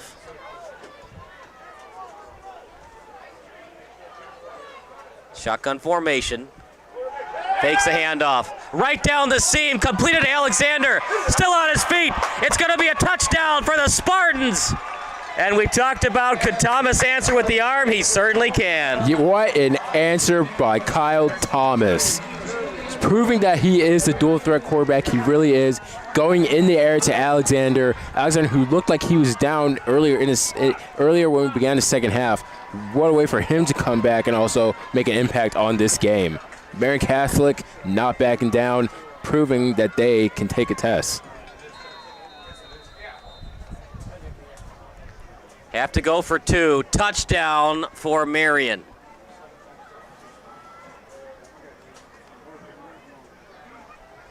Need this two-point conversion, otherwise St. Pat's can take the lead again with a field goal.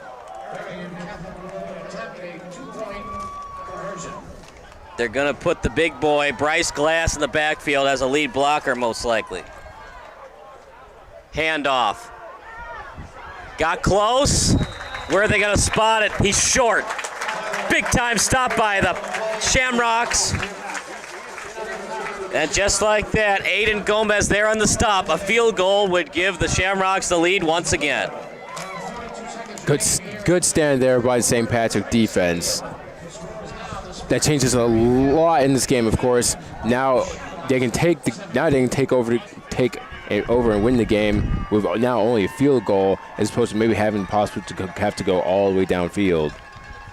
If you're the Shamrocks, if you score a touchdown, do you go for two to make it a 7-point lead? Yeah, I think you do, Kyle. I think now what we've just seen here from Marian Catholic, knowing that they are more than able to go through the air, especially with Thomas and Alexander breaking open into open field space, yeah, I think you do need to go for two now. St. Pat's will get the ball back. We got to be clear, this Marian Catholic offense is not just Tyler Lofton.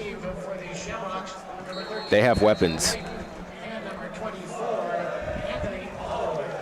Holloway deep for St. Pat's. Kick. They'll play it at the 30. Leiden brought down past the 30. St. Pat's has certainly had the field position they want. They've been past the 30 on several occasions. It's up for Dustin and the offense to do it again. Field goal gives them the lead. Touchdown, two-point conversion would force Marian Catholic to get a touchdown extra point just to tie it. Three wide receivers. They stack them. Over to the left, one to the right. What an exciting game at Trident Stadium. Handoff, right up the middle. It's a small gain. This is where the game's won, partner, right up front in the trenches. Yep. Which side can get the push?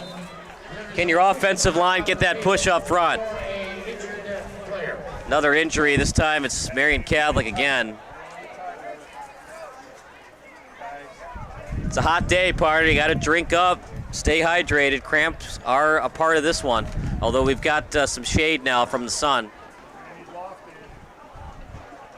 We'll take a 40-second break. You are watching the Spartans against the Shamrocks here on SBS.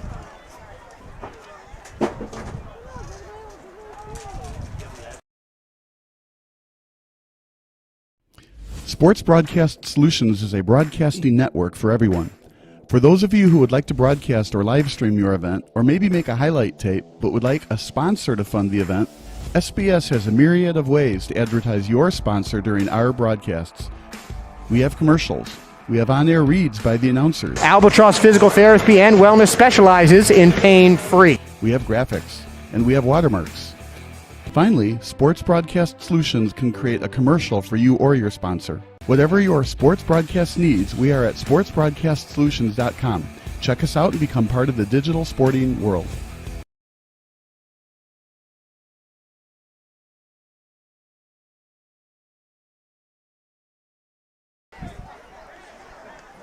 You hate to see it, partner, but he got off the field on his own accord. 2nd and 10 for the Shamrocks. Ball at their own 34. Shamrocks led briefly, and then Kyle Thomas with a very impressive drive, both running and throwing the football. Dustin with a clean pocket, steps up into it. Thrown to the turf. Clean hit. Got a couple of yards. 3rd down coming up for St. Patrick. And Dustin will wisely just let the clock run out. We got 12 more minutes of football here on SBS, a broadcasting network for everyone.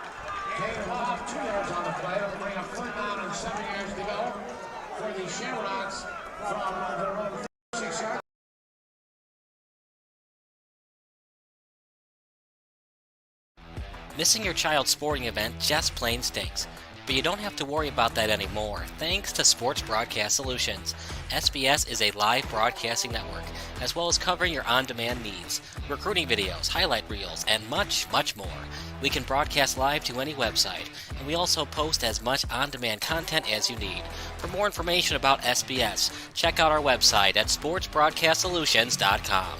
Sports Broadcast Solutions, a broadcasting network for everyone.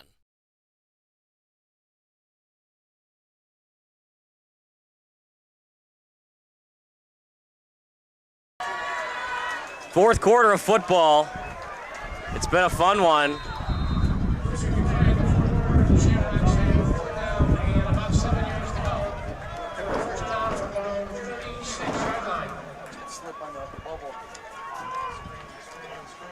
Handoff to Wozni. Got a couple. He's been their workhorse tailback today. 3rd and 7 for the Shamrocks. 4th and 6 now.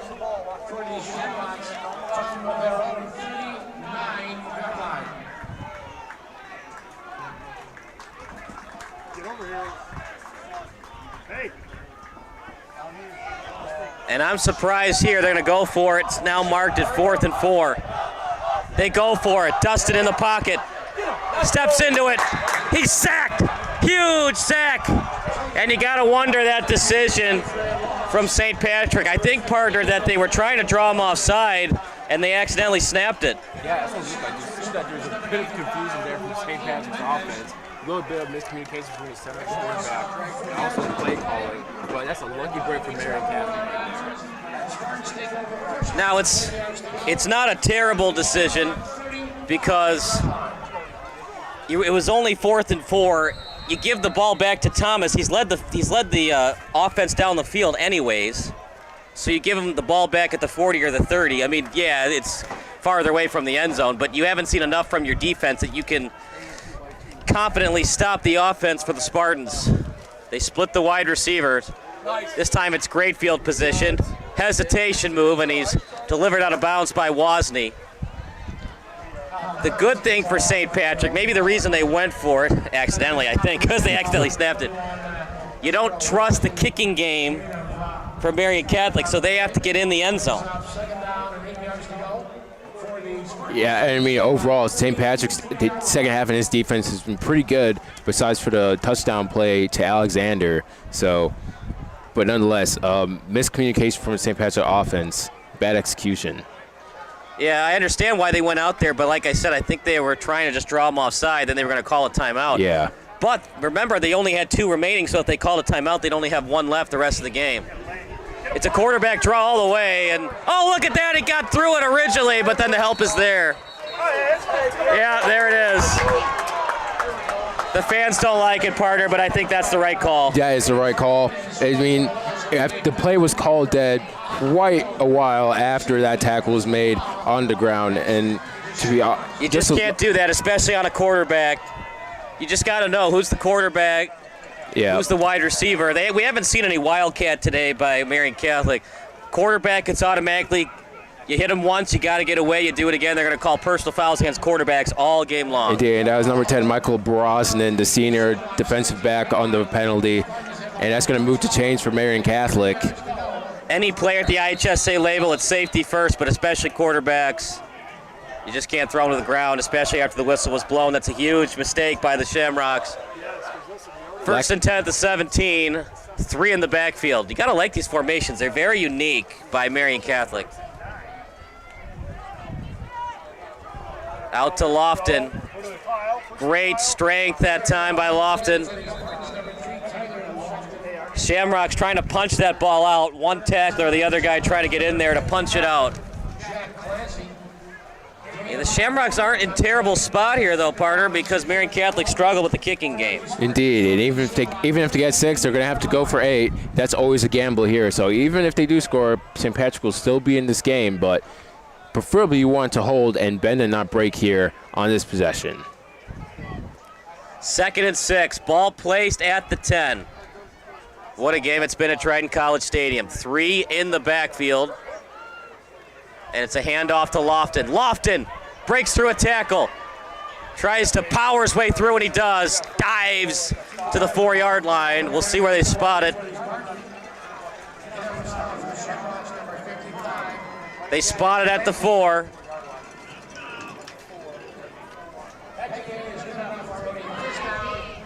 Now Marian Catholic in business. A touchdown and a 2-point conversion would most likely put this game away. Just some mistakes by St. Patrick has put them in this spot. Did a snap when they didn't have to, and then unnecessary roughness when they didn't have to. Some lapses in concentration might cost St. Patrick here, but let's see if this defense can come up big with a stop. 1st and goal at the 4. Quarterback keeper. And Thomas gets in. He lowers his shoulder and gets to the pylon.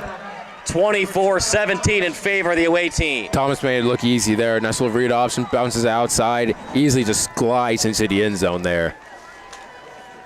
We talked a lot about Lofton, but it's been the Kyle Thomas show the second half. Touchdown, Marian.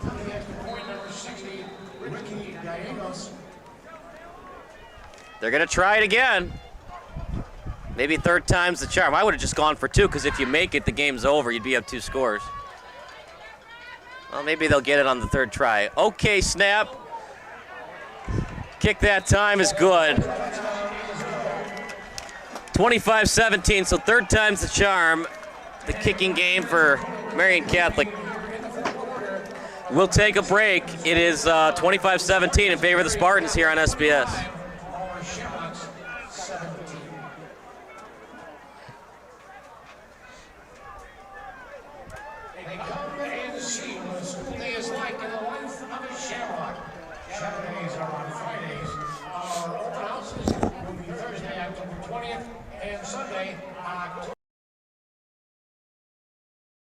This is Sports Broadcast Solutions, a broadcasting network for everyone. Check us out at sportsbroadcastsolutions.com and become part of the digital sporting world.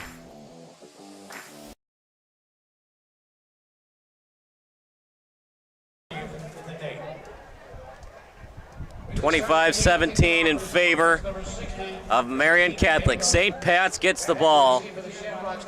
You would think they're only going to get 2 more possessions before this game ends. What a big extra point that was.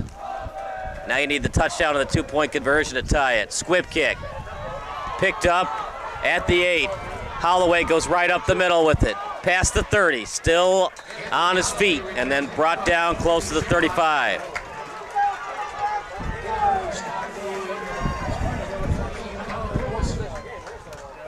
It's up to Dustin and the offense to get this going for the Shamrocks. O'Malley was slow to go back to the sideline.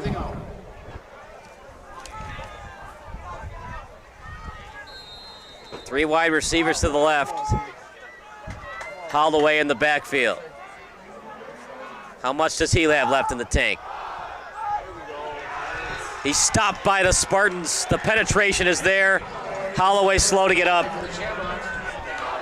Yeah, Holloway there on that tackle, Kyle. He got wrapped up pretty hard and slammed to the ground there by the defensive end. And you can see he's holding his knee, and it looks to be in a lot of pain. You hate to see it. Injuries are part of the game, obviously, but he's had such a good game in the second half. They need him because Wozni been overworked, but injuries are part of the game, and his day might be over. We'll take a break. It's Marian Catholic 25, St. Pat's 17 here on SBS, a broadcasting network for everyone. And on this Wednesday, our golf team will compete in the East Suburban Catholic Conference at St. Andrews Golf Course. Sports Broadcast Solutions is a broadcasting network for everyone. Instead of spending hundreds or thousands with all these college recruiting sites, let us put together your college highlight reel. For just a fraction of your potential college scholarship and significantly less than these recruiting services, we got this. In addition, we put together highlight reels for teams, including high school, your club team, or travel team. My teammate gave me a great pass, and I just took it. The other team slashed me.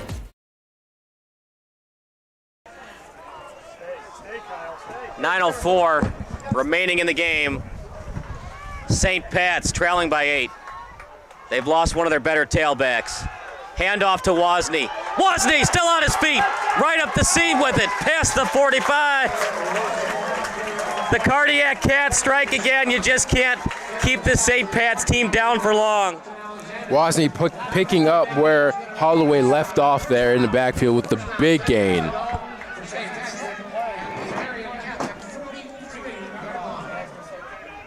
.838 remaining on the clock. 1st and 10 to Wozni again. Wozni gets a short gain. And partner for St. Pat's, you might have to think this is our last possession. They lost a timeout. You only have 2 left. And you haven't shown that you can stop the running attack of Kyle Thomas in the second half. Yeah, offensively they need to make this count here. Dustin needs to complete some passes here downfield and get into the red zone, give Wozni a chance to punch it in. Wozni, jet sweep, still on his feet, then brought down after getting a couple. You'll take that if you're Wozni. He looked a little slow to get up here. As you said, Kyle, he's definitely been overworked, and he's going to carry that load on the ground now that Holloway's out, and it looks like he's not going to come back in the game. 2nd and 7.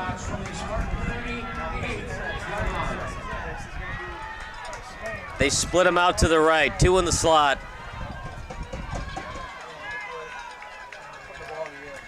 And partner, you just cannot afford another interception. No, it's not there. Just throw it away. 3rd and 5 in the pocket. Scans the field. Out to his left. Help is there. Wisely takes the sack. It just wasn't there for Dustin. Yep, no open options downfield. All the receivers were covered up in coverage. Dustin, better to take the sack and live for at least 4th down than to get the turnover. But Kyle, as you said, this could possibly be the game here, even though there's still 7 minutes left on the clock. And no choice to go for it. Not ideal, but you're in a tough spot. You put yourself in the spot. Now you got to dig your way out of it. 4th and 5, actually 4th and 11. Steps up into his throw. Looks downfield. He's got a man! Did he catch it? He did! Wow! St. Patrick is still alive! What a catch by Esai Cinceno! Cinceno with the sensational grab. Mossed the defender. What a game at Triton Stadium, and we still got 7 more minutes of this. 1st and goal inside the 10. Handoff. No, it's a fake. Touchdown! He faked out the announcers too. Touchdown, Dustin. But they got to go for 2 for the tie. What a last couple plays we've had here, Kyle, here at Triton College. Wow. You got to give credit to Dustin on that throw. He knew that he had to throw it, even though he didn't want to. He had to. A sensational catch by the 6'2 wideout, and then an unbelievable fake. He faked out me. Ball at the 2-yard line, 25-23. Need 2 points to tie, trying to beat the undefeated Spartans. Dustin calls an audible at the line of scrimmage. Rolls out to his right. He looks, he's got a man. It's converted.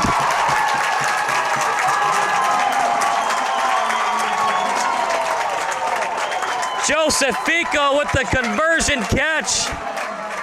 We haven't said his name all day, and they call on him in the most important moment of the game. Way to come up clutch. What a game we have in our hands, Kyle. And we still got 6 minutes and 51 seconds, and Kyle Thomas could go down the field again one more time. We'll take a break. We got to readjust and think about what just happened. It's 25-all here at St. Patrick's Stadium. Wow, this has been...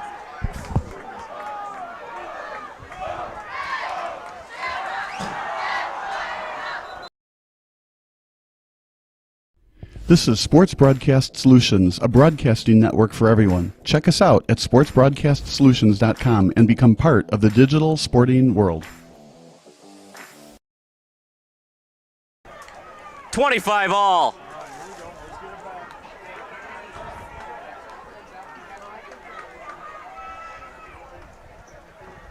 If either team loses, I'm not going to bring up moral victories, but it's hard to be mad at either team. They both put up a fight tonight. Okay kick. Full head of steam on the return. Alexander with it. Alexander still on his feet. Slowed down, but he got forward progress past the 40.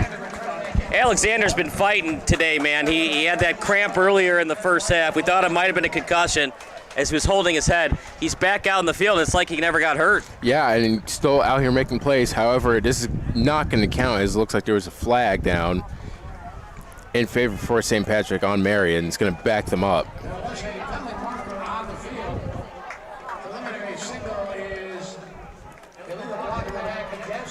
That's hurting the Spartans today, partner. That's their second one of the game. Sometimes you just got to trust in your returner. Just let him go past you. Yep. Just can't afford it. But look, man, as long as Thomas is healthy, regardless of where the field position is, you feel confident he can go the length of the field. Can you slow down Lofton one more time? But Kyle Thomas has been their go-to player now. Lofton to the right. And he slowed down after getting a couple. All right, partner, let's say that St. Pat's gets the ball back. Do you feel confident in Schwab for a long field goal to win the game? No, I don't. I think if you're going to get the ball back, you have to go down the field, get another score, Kyle. In this game where we have a shootout now, threes aren't going to do it. 3 field goals are not going to win the game, I don't think. We'll see. Obviously, if Kyle Thomas leads the team down for a touchdown, you got to answer with a touchdown. Do you feel confident in Schwab if you can stop the Spartan offense? Defensive line up to the task. Got to be careful on that, partner. Once you hear the whistle, you got to stop tackling. Otherwise, it's going to be another personal foul. Yep, and that cost them earlier. It was 2nd and 3. We'll see where they mark it now. It's close. 3rd and 2. I would just do a draw right up the middle. Yep. If you feel confident in your center and right and left guards. And they should. They should feel confident about their line right now. Kyle Thomas, he's very shifty. He can still make a play here. St. Pat's has had the adjustment going east and west. See what they want to do here. 3 in the backfield. Handoff to Lofton. He's stopped. Wow, what a stop. That's a big boy, too, by the way. That's a 198-pound tailback that you just stuffed at the line of scrimmage. And pursuit once again from St. Patrick with defense. Marian Catholic's got some timeouts left, so you could do a hard count to try to draw them offside.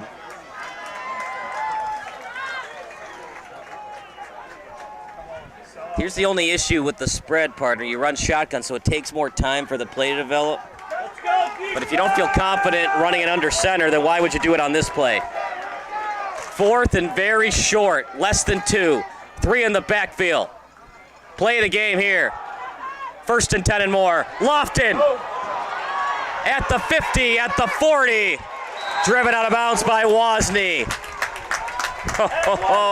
Great blocking there by Marian Catholic, setting the edge on the outside so Lofton could bounce it out and again get that huge gain. Biggest run he's had since the first half.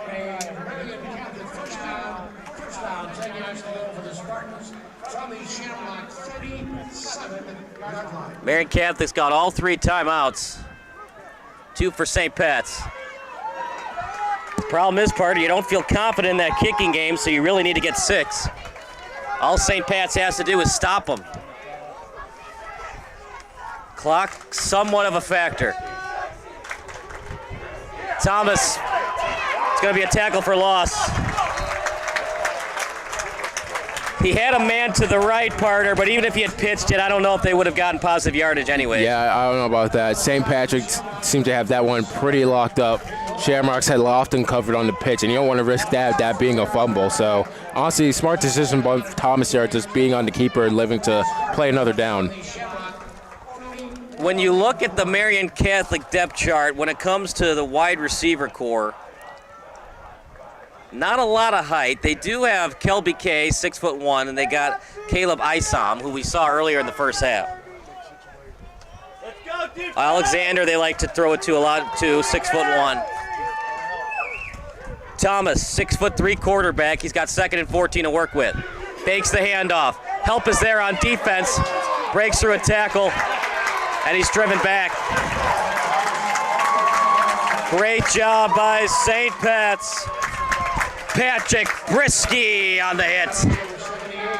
3rd and long, Marcel. I think you got to be conservative here. You don't want to force something. Yeah, don't force it here. Just try and go for the run and get as much as you can. If you're able to get in field goal range, maybe think about it, but of course, not too confident in the kicking game. Maybe a pooch punt here if it's on 4th. 3rd and 12 and 3rd and 13. And they're doing the wise thing. They're taking their time. Let's talk about it. We got 3 timeouts, and we don't want St. Pat's to have a lot of time either. Overtime rules, same as NCAA Division I. We have not done an overtime game in the 2 years we've done St. Pat's football. That might change in 2 minutes and 31 seconds.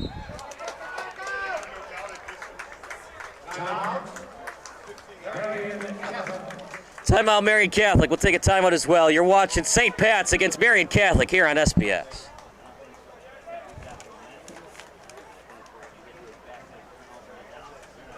Join us here at Triton Stadium for Pediatric Cancer. Sports Broadcast Solutions is a broadcasting network for everyone. For those of you who would like to broadcast or live stream your event, or maybe make a highlight tape, but would like a sponsor to fund the event, SBS has a myriad of ways to advertise your sponsor during our broadcasts. We have commercials. We have on-air reads by the announcers. Albatross Physical Therapy and Wellness specializes in pain-free. We have graphics, and we have watermarks. Finally, Sports Broadcast Solutions can create a commercial for you or your sponsor. Whatever your sports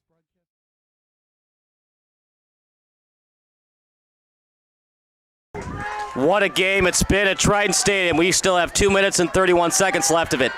3rd and 13 off the timeout. Each team with 2 timeouts left.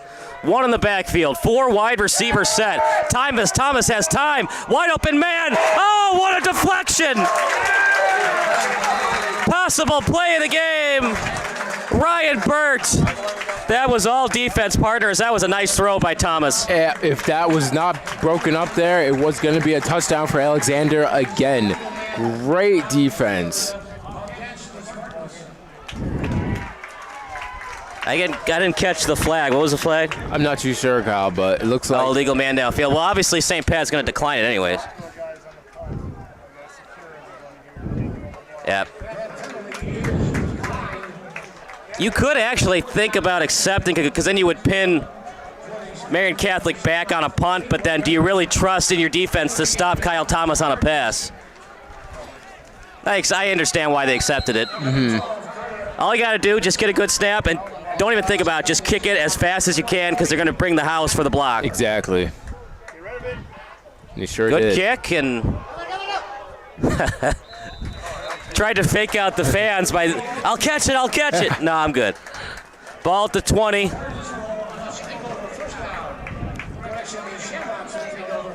We'll see what Marian Catholic wants to do here. They might show some different looks, some different fake blitz packages to try to confuse Dustin. And he gets confused, throws another pick, and then Marian Catholic can have another chance on offense. Yeah, it'll be interesting to see what defensive schemes Marian Catholic comes up with here. But once again, Dustin, he just needs to stay composed here, rely on Trevor Wilson to run and get the ball downfield. Schwab has a pretty good boot, but realistically, you need to get to at least the 25. Wozni with it. And then Wozni driven back after he gets past the 25. What a game it's been at Triton, and we might have overtime too.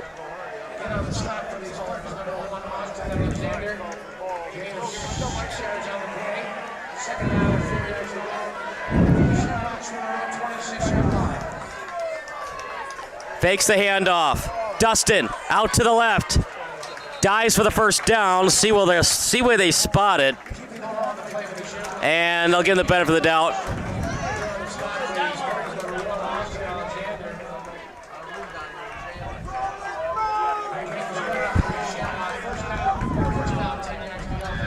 Clock continues to run now. They respotted the ball, so now clock runs at 1:31 to go. Bad snap.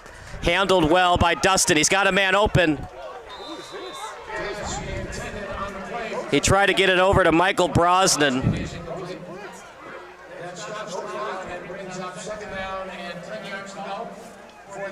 Second and 10 of the 31. Marian Catholic has 2 timeouts. So the chess game comes into play. If you throw the ball, that's fine, but an incompletion gives Marian Catholic theoretically a free timeout. Incomplete pass stops the clock. If you run the ball, you force Marian Catholic to call a timeout. 5 wide receiver set, nobody in the backfield. Clean pocket for Dustin. Looks downfield, steps into his throw, instead runs with it. Third down coming up. You would expect Marian Catholic to call a timeout here. Haven't called it yet.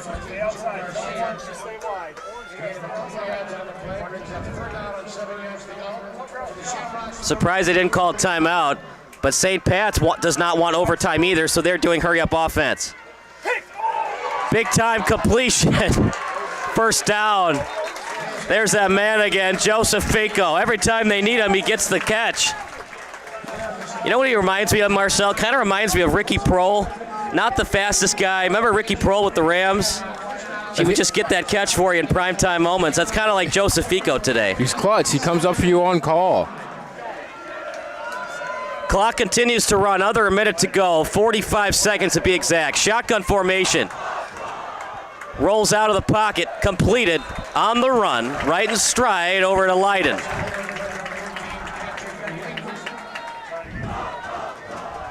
.38 seconds to go. You need, theoretically speaking, another 25 yards to consider the game-winning kick.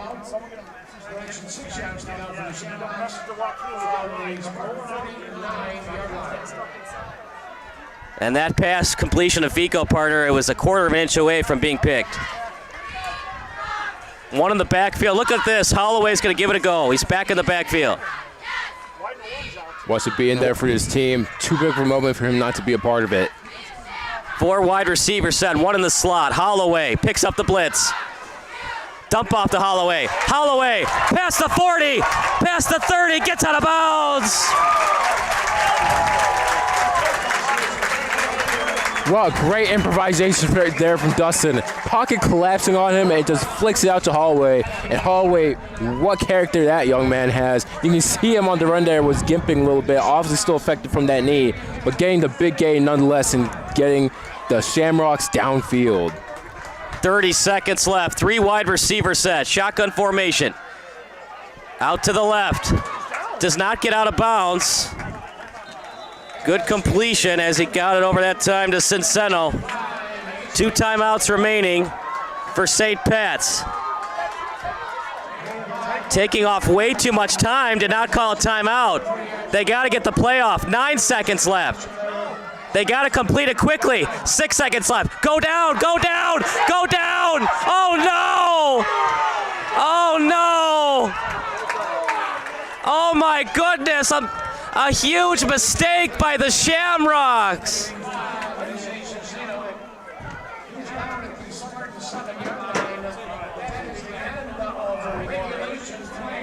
partner, that's on the quarterback. He's got to know the clock. He's got to call a timeout. He does. They work on this in practice. Dustin's got to know where he is. Just call the timeout. Dustin should know, but I also blame it on coaching as well, Kyle. Yeah. Coach took a timeout well and just took the initiative there.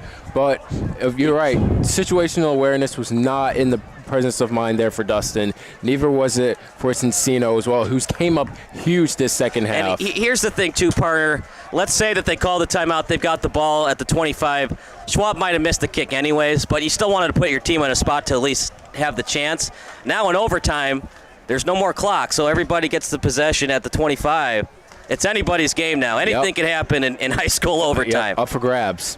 But then again, in high school, there's no such thing as a sure thing when it comes to the kicking game. No, there's not. So, mistake by Dustin. He'll learn from it. You just got to know the clock. You had 2 timeouts. That's why they saved them for spots like that. You got to know when there's under 20 seconds left and you've got 2 timeouts, just burn it. Then you got the timeout. Clock would stop at 20 seconds. Then you talk about it. It'd be a 60-second timeout. You talk about it, and then you'd be like, okay, we got time for like an out route. If it's not there, we throw it out of bounds, then we kick the field goal. Then you'd get 2 chances, right? Because you'd have like 13 or 15 seconds left. So if it's a bad snap on like 3rd and 10, you just spike it, and then you would try again on like 4th and 15. Right. It's a mistake by the Shamrocks. Look, they could still win this game. Just, you saved those timeouts for a spot like that, then you didn't use them. Not a good look, but you know what? They're just kids, so. Yeah, exactly. Go past it, now we play overtime football. Exactly, we look past it. So maybe look at the coaching staff for that one, maybe, Kyle. But in the end of the game, end of the day, we got OT football here at Triton College. That's why they call the quarterback the signal caller. Know the signals, know the event, what's going on. You had 2 timeouts. Yep. The other thing is, too, maybe they didn't feel confident in Schwab's leg, so they wanted it inside the 15 to consider it. But that's still a time you would call a timeout, then set up a play where you can get close to the 15. Also know it's NCAA rules, so the clock stops briefly on a first down. So you throw it towards the chains, towards the sideline preferably. The ball stops for a couple of seconds till the referee restarts the clock, and then you spike it for the kick. We'll take a break. Overtime football coming up next here on SBS, a broadcasting network for everyone.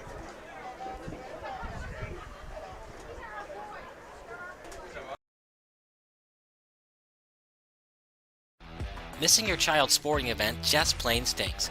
But you don't have to worry about that anymore, thanks to Sports Broadcast Solutions. SBS is a live broadcasting network, as well as covering your on-demand needs, recruiting videos, highlight reels, and much, much more. We can broadcast live to any website, and we also post as much on-demand content as you need. For more information about SBS, check out our website at sportsbroadcastsolutions.com. Sports Broadcast Solutions, a broadcasting network for everyone.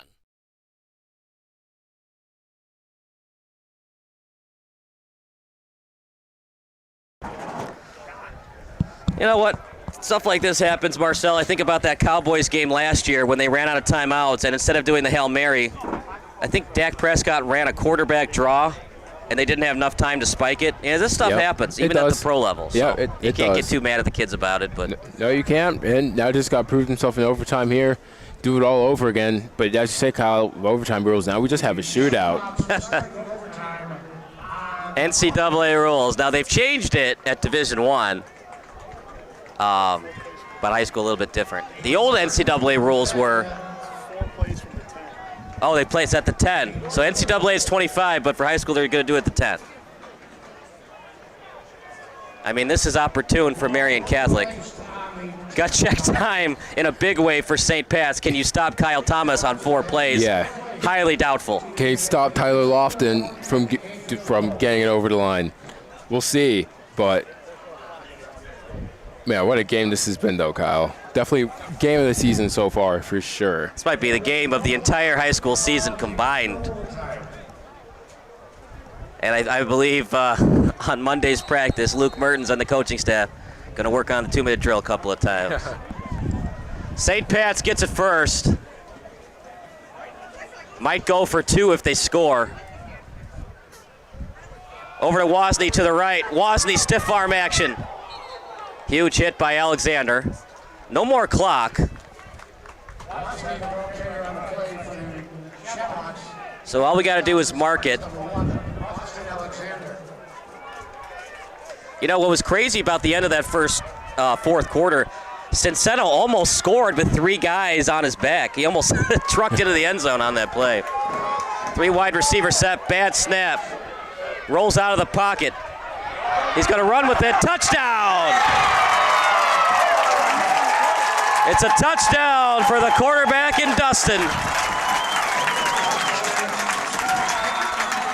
They're going to go for 1, and I think they're going to go for the PAT partner because Marian Catholic has struggled with their PATs. Yeah, indeed, and that's very smart play calling there, as well as they do not have any trust in their kicker. But what a second half here for Dustin. 3 interceptions in the first half. Looks like a completely different quarterback. It's not how you start, partner. It's how you finish. Exactly. Here's Schwab. We thought he might have a chance for the game winner. Decent hold. Kick is up. It's good. 32-25, but it's overtime rules.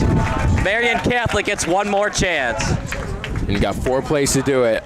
I'm thinking they're going to go with Tyler Lofton here. It's a person they've relied on the entire game. Really helped them get here to this point, as well as Kyle Thomas. Not expecting any balls to be thrown into the air here, Kyle. If you're Marian Catholic, if you scored, you go for the win for the 2-point conversion, or do you try it again with your kicking team? No, you do not go with your kicking team. Haven't seen them all day. Obviously, coaching staff lacks confidence in it. I think you're going to go for 2 points here and not elongate this overtime more than you have to. You get 4 chances to get 10 yards, so you can get 2.5 yards of play. That's money in the bank for Kyle Thomas today. St. Pat's desperately needs a sack. Pitch out to the right. Lofton powers his way through. He gets a couple. Now you get 3 more chances. Ball placed at the 8. Bit of a high pitch there from Thomas to Lofton. Yeah, kind of stopped his forward momentum a little bit. You know, when it comes to the red zone, the field shrinks a little bit.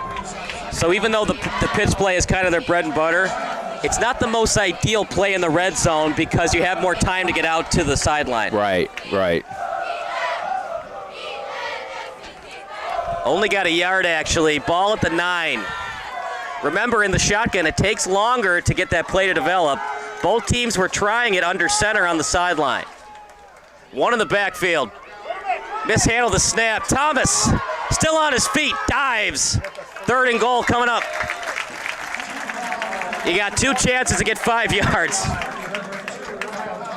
think Kyle Thomas again missed a huge hole up the middle, though, Kyle. Kind of skipped over it and went for the physical contact instead. I just don't know how much more energy this defense has. They've been on the field a lot today. They have, especially in the first half when St. Patrick's offense wasn't rolling like it was in the second. Some quick turnovers on 3 and outs. It is. Battle of nutrition now. Apologize for not updating the score. It's 32-25. 3rd and goal to Lofton. He's still on his feet. Somehow, partner, he got through that initial hit. Lofton is so good with yards after contact. It's almost like he jukes over defenders when they come and make the tackle.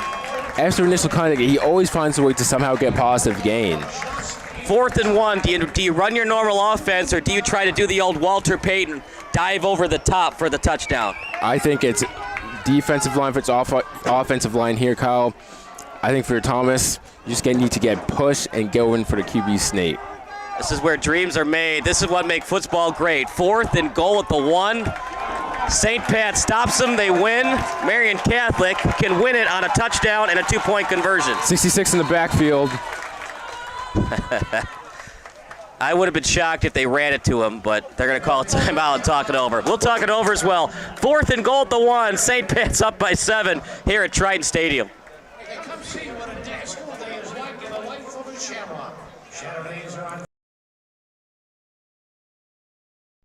This is Sports Broadcast Solutions, a broadcasting network for everyone. Check us out at sportsbroadcastsolutions.com and become part of the digital sporting world.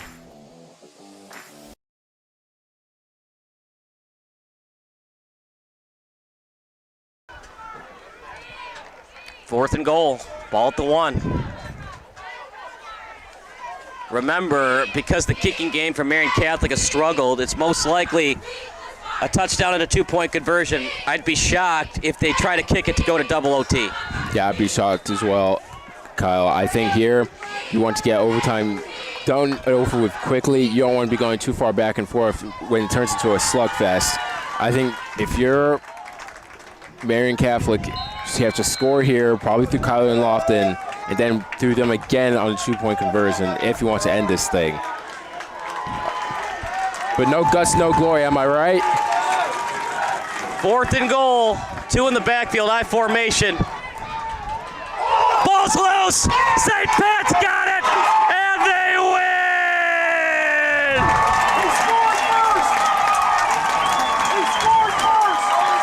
Marian Catholic saying that the ball crossed the pylon. Refs are conversating right now, it looks like. But no touchdown signal. We have a Marian Catholic player down on the field. Listen, partner, you got to have all the guts in the world to say he crossed the pylon without an instant replay system. You got to go with your first call. That's why you never make a call on the run. You got to be static and stationary. Yep. They're still talking it over. Marian Catholic wants help on the play. And the officials are going to stick with their original call. Fumble at the half-yard line. St. Pat's picks it up.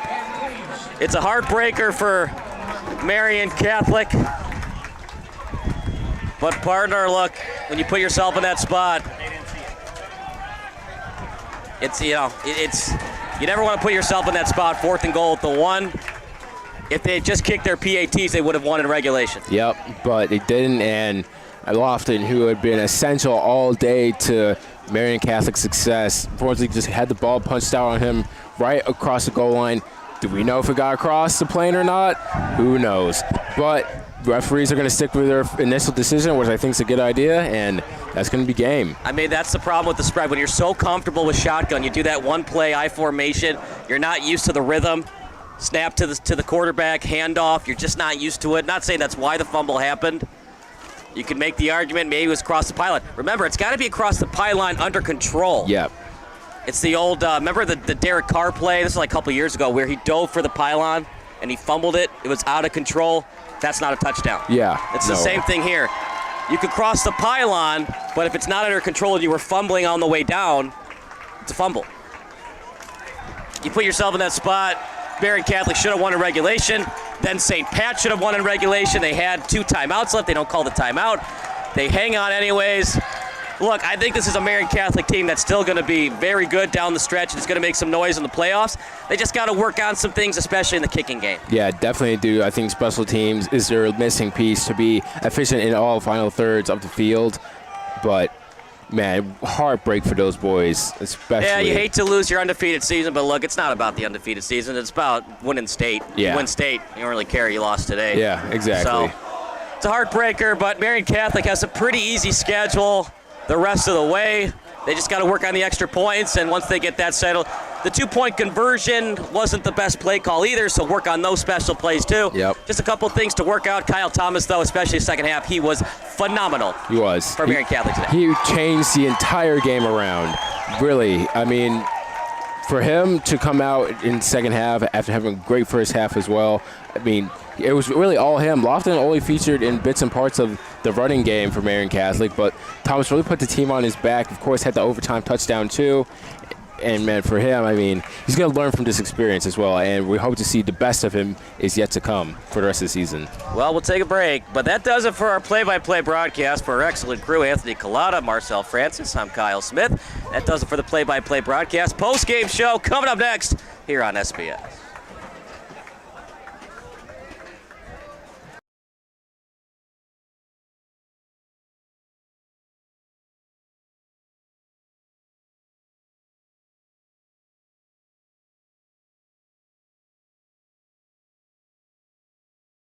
July 9th, 2010. Game 6 of the Stanley Cup Final is taking place between the Chicago Blackhawks and the Philadelphia Flyers. The final result will be an overtime win in Philadelphia. If the Flyers end up victorious, they'll still have to win a Game 7 in Chicago. It's a 3-3 tie in the first overtime, meaning this has been a moderate offensive explosion with some decent defense and goaltending squeeze in between this hockey contest. This is a huge game for Blackhawks fans, as their favorite hockey team has been a laughingstock in the Western Conference for most of the previous decade. For the Flyers, they're looking to bring back Stanley Cup glory to the city of brotherly love for the first time since the 1970s. To truly understand the importance of what happens next, we need to hit that left button on the VCR. In other words, we need to rewind.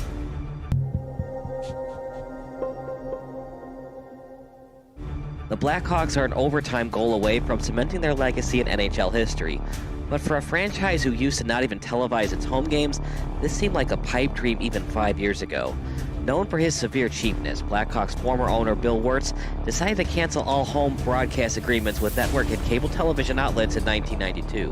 According to Wirtz and the Wirtz Corporation as a whole, home broadcasts were, quote, unfair to the team's season ticket holders, unquote. And as crazy as this decision was by Wirtz, fan attendance increased during the mid-1990s. Incredibly, without normal home broadcasts and overall television brand awareness about the team, the Hawks averaged over 19,300 fans during the mid-1990s at the United Center. This is how it worked. WGN and other media outlets couldn't broadcast the Blackhawks games at the United Center. But if a national broadcasting network such as ESPN decided to telecast the game, a Blackhawk fan could purchase Hawkvision, a subscription network worth $29.99 per month. Then you could watch the ESPN broadcast of Blackhawks vs. Red Wings at the United Center on normal cable television. It was pretty confusing, to be sure, and as you know, the internet wasn't big back then. If you were a big hockey fan and wanted to know about the Blackhawks, you either had to go to the game or wait for the hockey highlight on SportsCenter. Even then, hockey coverage wasn't big on ESPN, so it was in your best interest to purchase a ticket at the UC. So the fans kept supporting the Blackhawks even though they couldn't watch their favorite team on TV. However, the product on the ice wasn't so great. As if it were a curse from the hockey gods, the Hawks kept finding different ways to choke in the playoffs. An original six team, the Hawks were at one time the second most cursed original six franchise. The New York Rangers went titleless from 1940 until 1994, and the Hawks now find themselves in the same place as the Toronto Maple Leafs. The Maple Leafs and the Hawks have not hoisted Lord Stanley's Cup since the 1960s decade. For the Hawks, it's been even worse. They haven't won it all since 1961, and before that, Chicago went 23 years without hoisting the Cup. The Maple Leafs have been a borderline disaster since 1967, but at least the Leafs were a dynasty in the 60s. The Hawks were lucky to even win the 1961 Stanley Cup. So yeah, the Hawks have pretty much been mediocre or worse since 1961. However, there were moments when the franchise seemed destined for championship glory. The worst moment for Chicago hockey fans was the 1971 Stanley Cup Final against the hated Montreal Canadiens. Without air conditioning at Old Chicago Stadium, the Hawks were the home team during Game 7 of the Finals against the Canadiens. Jumping out to an early 2-0 lead, legendary netminder Tony Esposito couldn't stop Jacques Lamar's 60-foot-away snapshot, giving the Canadiens their first goal of the contest. Chicago Tribune writer Bob Verdi said there was a humid haze hung over the ice, but Esposito refused to blame the rink's lack of air conditioning on the soft goal he gave up. He had a point, since Lamar's shot was nearly from the center line. The Canadiens never looked back and scored twice more to upset the Hawks and win 3-2 on Chicago's home ice. Since then, the Hawks have never been closer to winning the Cup as they were that day in 1971. That is, until tonight anyway. As painful as it was in 1971, Hawks fans who were still alive in 1992 had to be devastated at what happened next to Ed Belfour and Dominik Hasek. Incredibly, Eddie the Eagle Belfour and Dominik the Dominator Hasek were both on the Blackhawks at the same time. Two future Hall of Fame goalies were both on the Hawks, and yet the franchise still couldn't win a Stanley Cup with either netminder. Belfour was the starter during the brief Belfour-Hasek years. The Hawks made the 1992 Stanley Cup championship round with Belfour and Hasek both on the roster. It was also a Chicago team with Chris Chelios leading the defensemen, and forward Jeremy Roenick was on this Hawks team as well. Led by captain Dirk Graham, the Hawks went on a very impressive winning streak in the playoffs. After falling to a 2-1 series deficit to the St. Louis Blues, the Hawks won their next 3 games against the Blues, as well as back-to-back series sweeps against the Detroit Red Wings and the Edmonton Oilers. Just like that, 11 consecutive victories saw the Blackhawks 4 wins away from ending up as the last team standing. The only team in their proverbial way the NHL's version of the Super Mario Brothers, otherwise known as Mario Lemieux and Jaromir Jagr. The Pittsburgh Penguins were the defending Cup champions, and after narrowly beating the Washington Capitals in Game 7 during Round 1, the Pens found their way in the finals thanks to winning 8 of their last 10 games. Hasek was probably Chicago's better goalie entering the playoffs, as the Dominator earned all rookie honors and went 10-4-1 during his 15 starts between the pipes. Between a contract holdout from Belfour and Crazy Eddie missing games this season due to personal reasons, Hasek was turning into a fan favorite, while Belfour was the more controversial choice at net. However, head coach and general manager Mike Keenan stuck with Belfour throughout the playoffs. He turned out to be the best cold ender in the postseason, not named Tom Barrasso. The problem is Barrasso plays for Pittsburgh, so it was up to Roenick and company to find consistent offense against the Eastern Conference's best goalie. It looked like the Hawks had the Pens right where they wanted them when they took a 4-1 lead during Game 1. But the hockey gods haven't liked Chicago since 1961. Whenever the Hawks can blow a postseason lead during crunch time, they like to do it. The Pens scored 4 unanswered goals on their home ice, including the game winner with just 13 seconds left in OT. A crushing 5-4 loss for the Hawks, and they never rebounded from it. It was a sweep for the Pens as the Penguins celebrated their championship victory at Chicago Stadium. Hasek even showed during the series that he still had some raw rookie moments, but Belfour clearly wasn't himself. Hasek subbed in for Belfour in Game 4 after Eddie the Eagle gave up 2 goals on just 4 shots on goal. Keenan had a tough decision to make between keeping Hasek and Belfour, but with Belfour 1 year removed from winning the Vezina and Williams M. Jennings trophies for best goalie, Keenan had no choice but to allow Hasek to become expendable. The Sabres then cashed in on the young goalie's athleticism by fleecing the Hawks with a terrible trade request. The Sabres received a future Hall of Famer in Hasek, and the Blackhawks received just future draft considerations and a goalie in Stefan Beauregard, who never played a single minute in the goalie crease. The future draft considerations eventually led to the Hawks drafting Eric Daze in the 4th round. Daze became an all-star left winger, but serious back and herniated disc issues saw the team's promising winger limited to just 74 games in 3 seasons after his all-star game appearance in 2002. He retired after playing just 1 game in 2005. That being said, Keenan didn't want there to be a locker room controversy between Hasek and Belfour, and it's easy to say in hindsight when no one knew how great Hasek would become. Unfortunately, Belfour wouldn't even finish his career in Chicago. The Hawks were worried that he would re-sign with the team, so they shipped him off to San Jose for 3 players I personally never heard of until I Googled them. Ulf Dahlin, Michael Sikora, and Chris Terreri. Terreri was put in the very tough position of trying to fill Belfour's shoes in net, and he never got close to reaching Belfour's milestone achievements. Blackhawk fans kept asking themselves, is this team cursed? The 1999 Stanley Cup Final pitted Belfour against Hasek as the Dallas Stars took on the Buffalo Sabres. Belfour eventually won the Cup over Hasek in the series, although Hasek won more Cups than the Eagle once he began playing for the Red Wings. The Blackhawks managed just 1 more Western Conference Finals appearance with Belfour in net, and they wouldn't get back to the Western Conference Finals until last season. No one ever wishes someone to die, but success seemed to reach the Blackhawks once Bill Wirtz passed away from complications of cancer on September 26, 2007. His son, Rocky Wirtz, took over the team, and during their first season with Rocky as the CEO, the Hawks finished above 500 for the first time in 6 years. With John McDonough as the president and Joel Quenneville as the head coach, the Hawks made it back to the playoffs and finished in the Final Four. The Red Wings once again got in their way and easily took care of the Hawks 4-1 during the 2009 Western Conference Finals. Entering the 2009-10 season, the Hawks decided they need a veteran forward who could score goals and match up against their biggest rival, the Detroit Red Wings. Marian signed with the Blackhawks, giving the Hawks a formidable 1-2-3 punch on line 1 on Patrick Kane, Jonathan Taves, Marian Hossa. That is, if they ever needed to use all 3 guys on the power play. The Hawks were a tough team to beat in 2010, and they finished just 1 point shy of the Western Conference leading Sharks, but the Hawks were the better team in the Western Conference Finals and swept the Sharks to make it to the Stanley Cup Final. Their opponent was an unlikely one, the Philadelphia Flyers. Entering the playoffs as a 7th seed, the Flyers had little title aspirations, but after the top-seeded Capitals were stunned in round 1 to the 8th-seeded Canadiens, there was new hope in Philly. The Flyers looked dead in the water when they trailed 3-0 in the Eastern Conference semifinals, but Simon Gagne returned for Game 4, and they definitely needed him as Gagne scored in overtime to force a Game 5. Brian Boucher was excellent as the Flyers starting goalie during Game 5, but he had to leave the game early due to knee injuries. As such, Michael Layton finished off Game 5 as the Flyers' new goalie and preserved the 4-0 shutout.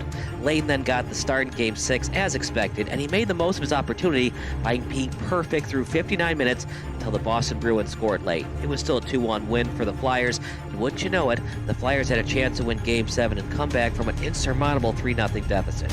The Bruins actually led 3-0 in Game 7 at the TD Garden in Boston, but they simply couldn't avoid a significantly embarrassing collapse. James Van Riemsdyk, who didn't score a single goal in the playoffs prior to tonight, netted a very important goal late in the first period to give his teammates new life and ending the shutout attempt. The Flyers then scored 3 more unanswered goals to win a surprising 4-3 Game 7 over the Bruins, becoming just the 3rd team in NHL history to come back from a 3-0 series deficit. In fact, this had only been done once in any other American professional sport besides hockey. The Boston Red Sox defeated the New York Yankees 4-3 during the 2004 American League Championship Series. And now the Flyers are back in the Stanley Cup Final for the first time since 1997, looking for their first championship since 1975. The 1997 Stanley Cup Final was very interesting since it pitted the Flyers against the Red Wings, with both teams being in the Eastern Time Zone. The Flyers got swept in that series, with fans questioning if the franchise made the right decision all those years ago when they traded for former #1 overall draft pick Eric Lindros. Lindros scored just once in that series against the Red Wings, and it cost the Flyers a lot just to acquire him. They sent the Quebec Nordiques 6 players, 2 first-round picks, and $15 million in cash for only Lindros. The Nordiques eventually moved to Colorado, with the future Hall of Famer in Forsberg helping the Colorado Avalanche win 2 Stanley Cup titles. What did Lindros contribute? Just 1 goal in his lone Stanley Cup final, and his constant bad luck of suffering concussions, he suffered 4 during his career in Philly, inevitably led to him being traded to the New York Rangers. The Lindros trade was a huge gamble for the Flyers, and it cost them much-needed role players they probably could have used during their playoff runs in the late 90s and early 2000s. However, the Flyers probably wouldn't have made it to the finals without Lindros in the lineup, so there's a lot of give and take when debating if Philly should have traded for the future Hall of Famer. In a weird twist of fate, the Rangers tried to trade for Lindros, which would have included goalie Mike Richter. Richter was huge down the stretch for the Rangers during the 1994 Stanley Cup Final, which they won, so Rangers fans are probably very happy with the trade with Philly that was finalized prior to the Rangers calling up the Nordiques. But the Flyers are finally back in the Stanley Cup Final, in large part due to the Flyers getting defenseman Chris Pronger in another blockbuster deal with Anaheim. It cost Philly 2 players and 2 first-round picks. History tells us that the Flyers love sacrificing the future for winning now, but this time around, it has paid its dividends in a big way. Pronger's 14 playoffs assists have allowed the Flyers to be 1 goal away.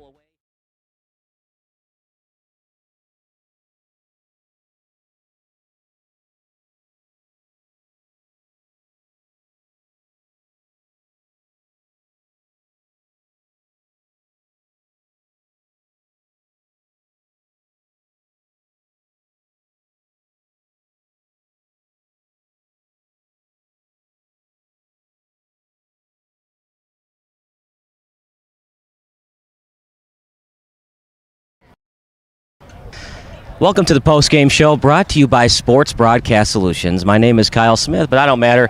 This young man matters. The wide receiver making some huge plays, IHSA Cincino. IHSA, man, you were great down the stretch. What were you thinking down the Welcome to the post-game show brought to you by Sports Broadcast Solutions. My name is Kyle Smith, but I don't matter. This young man matters. The wide receiver making some huge plays, IHSA Cincino.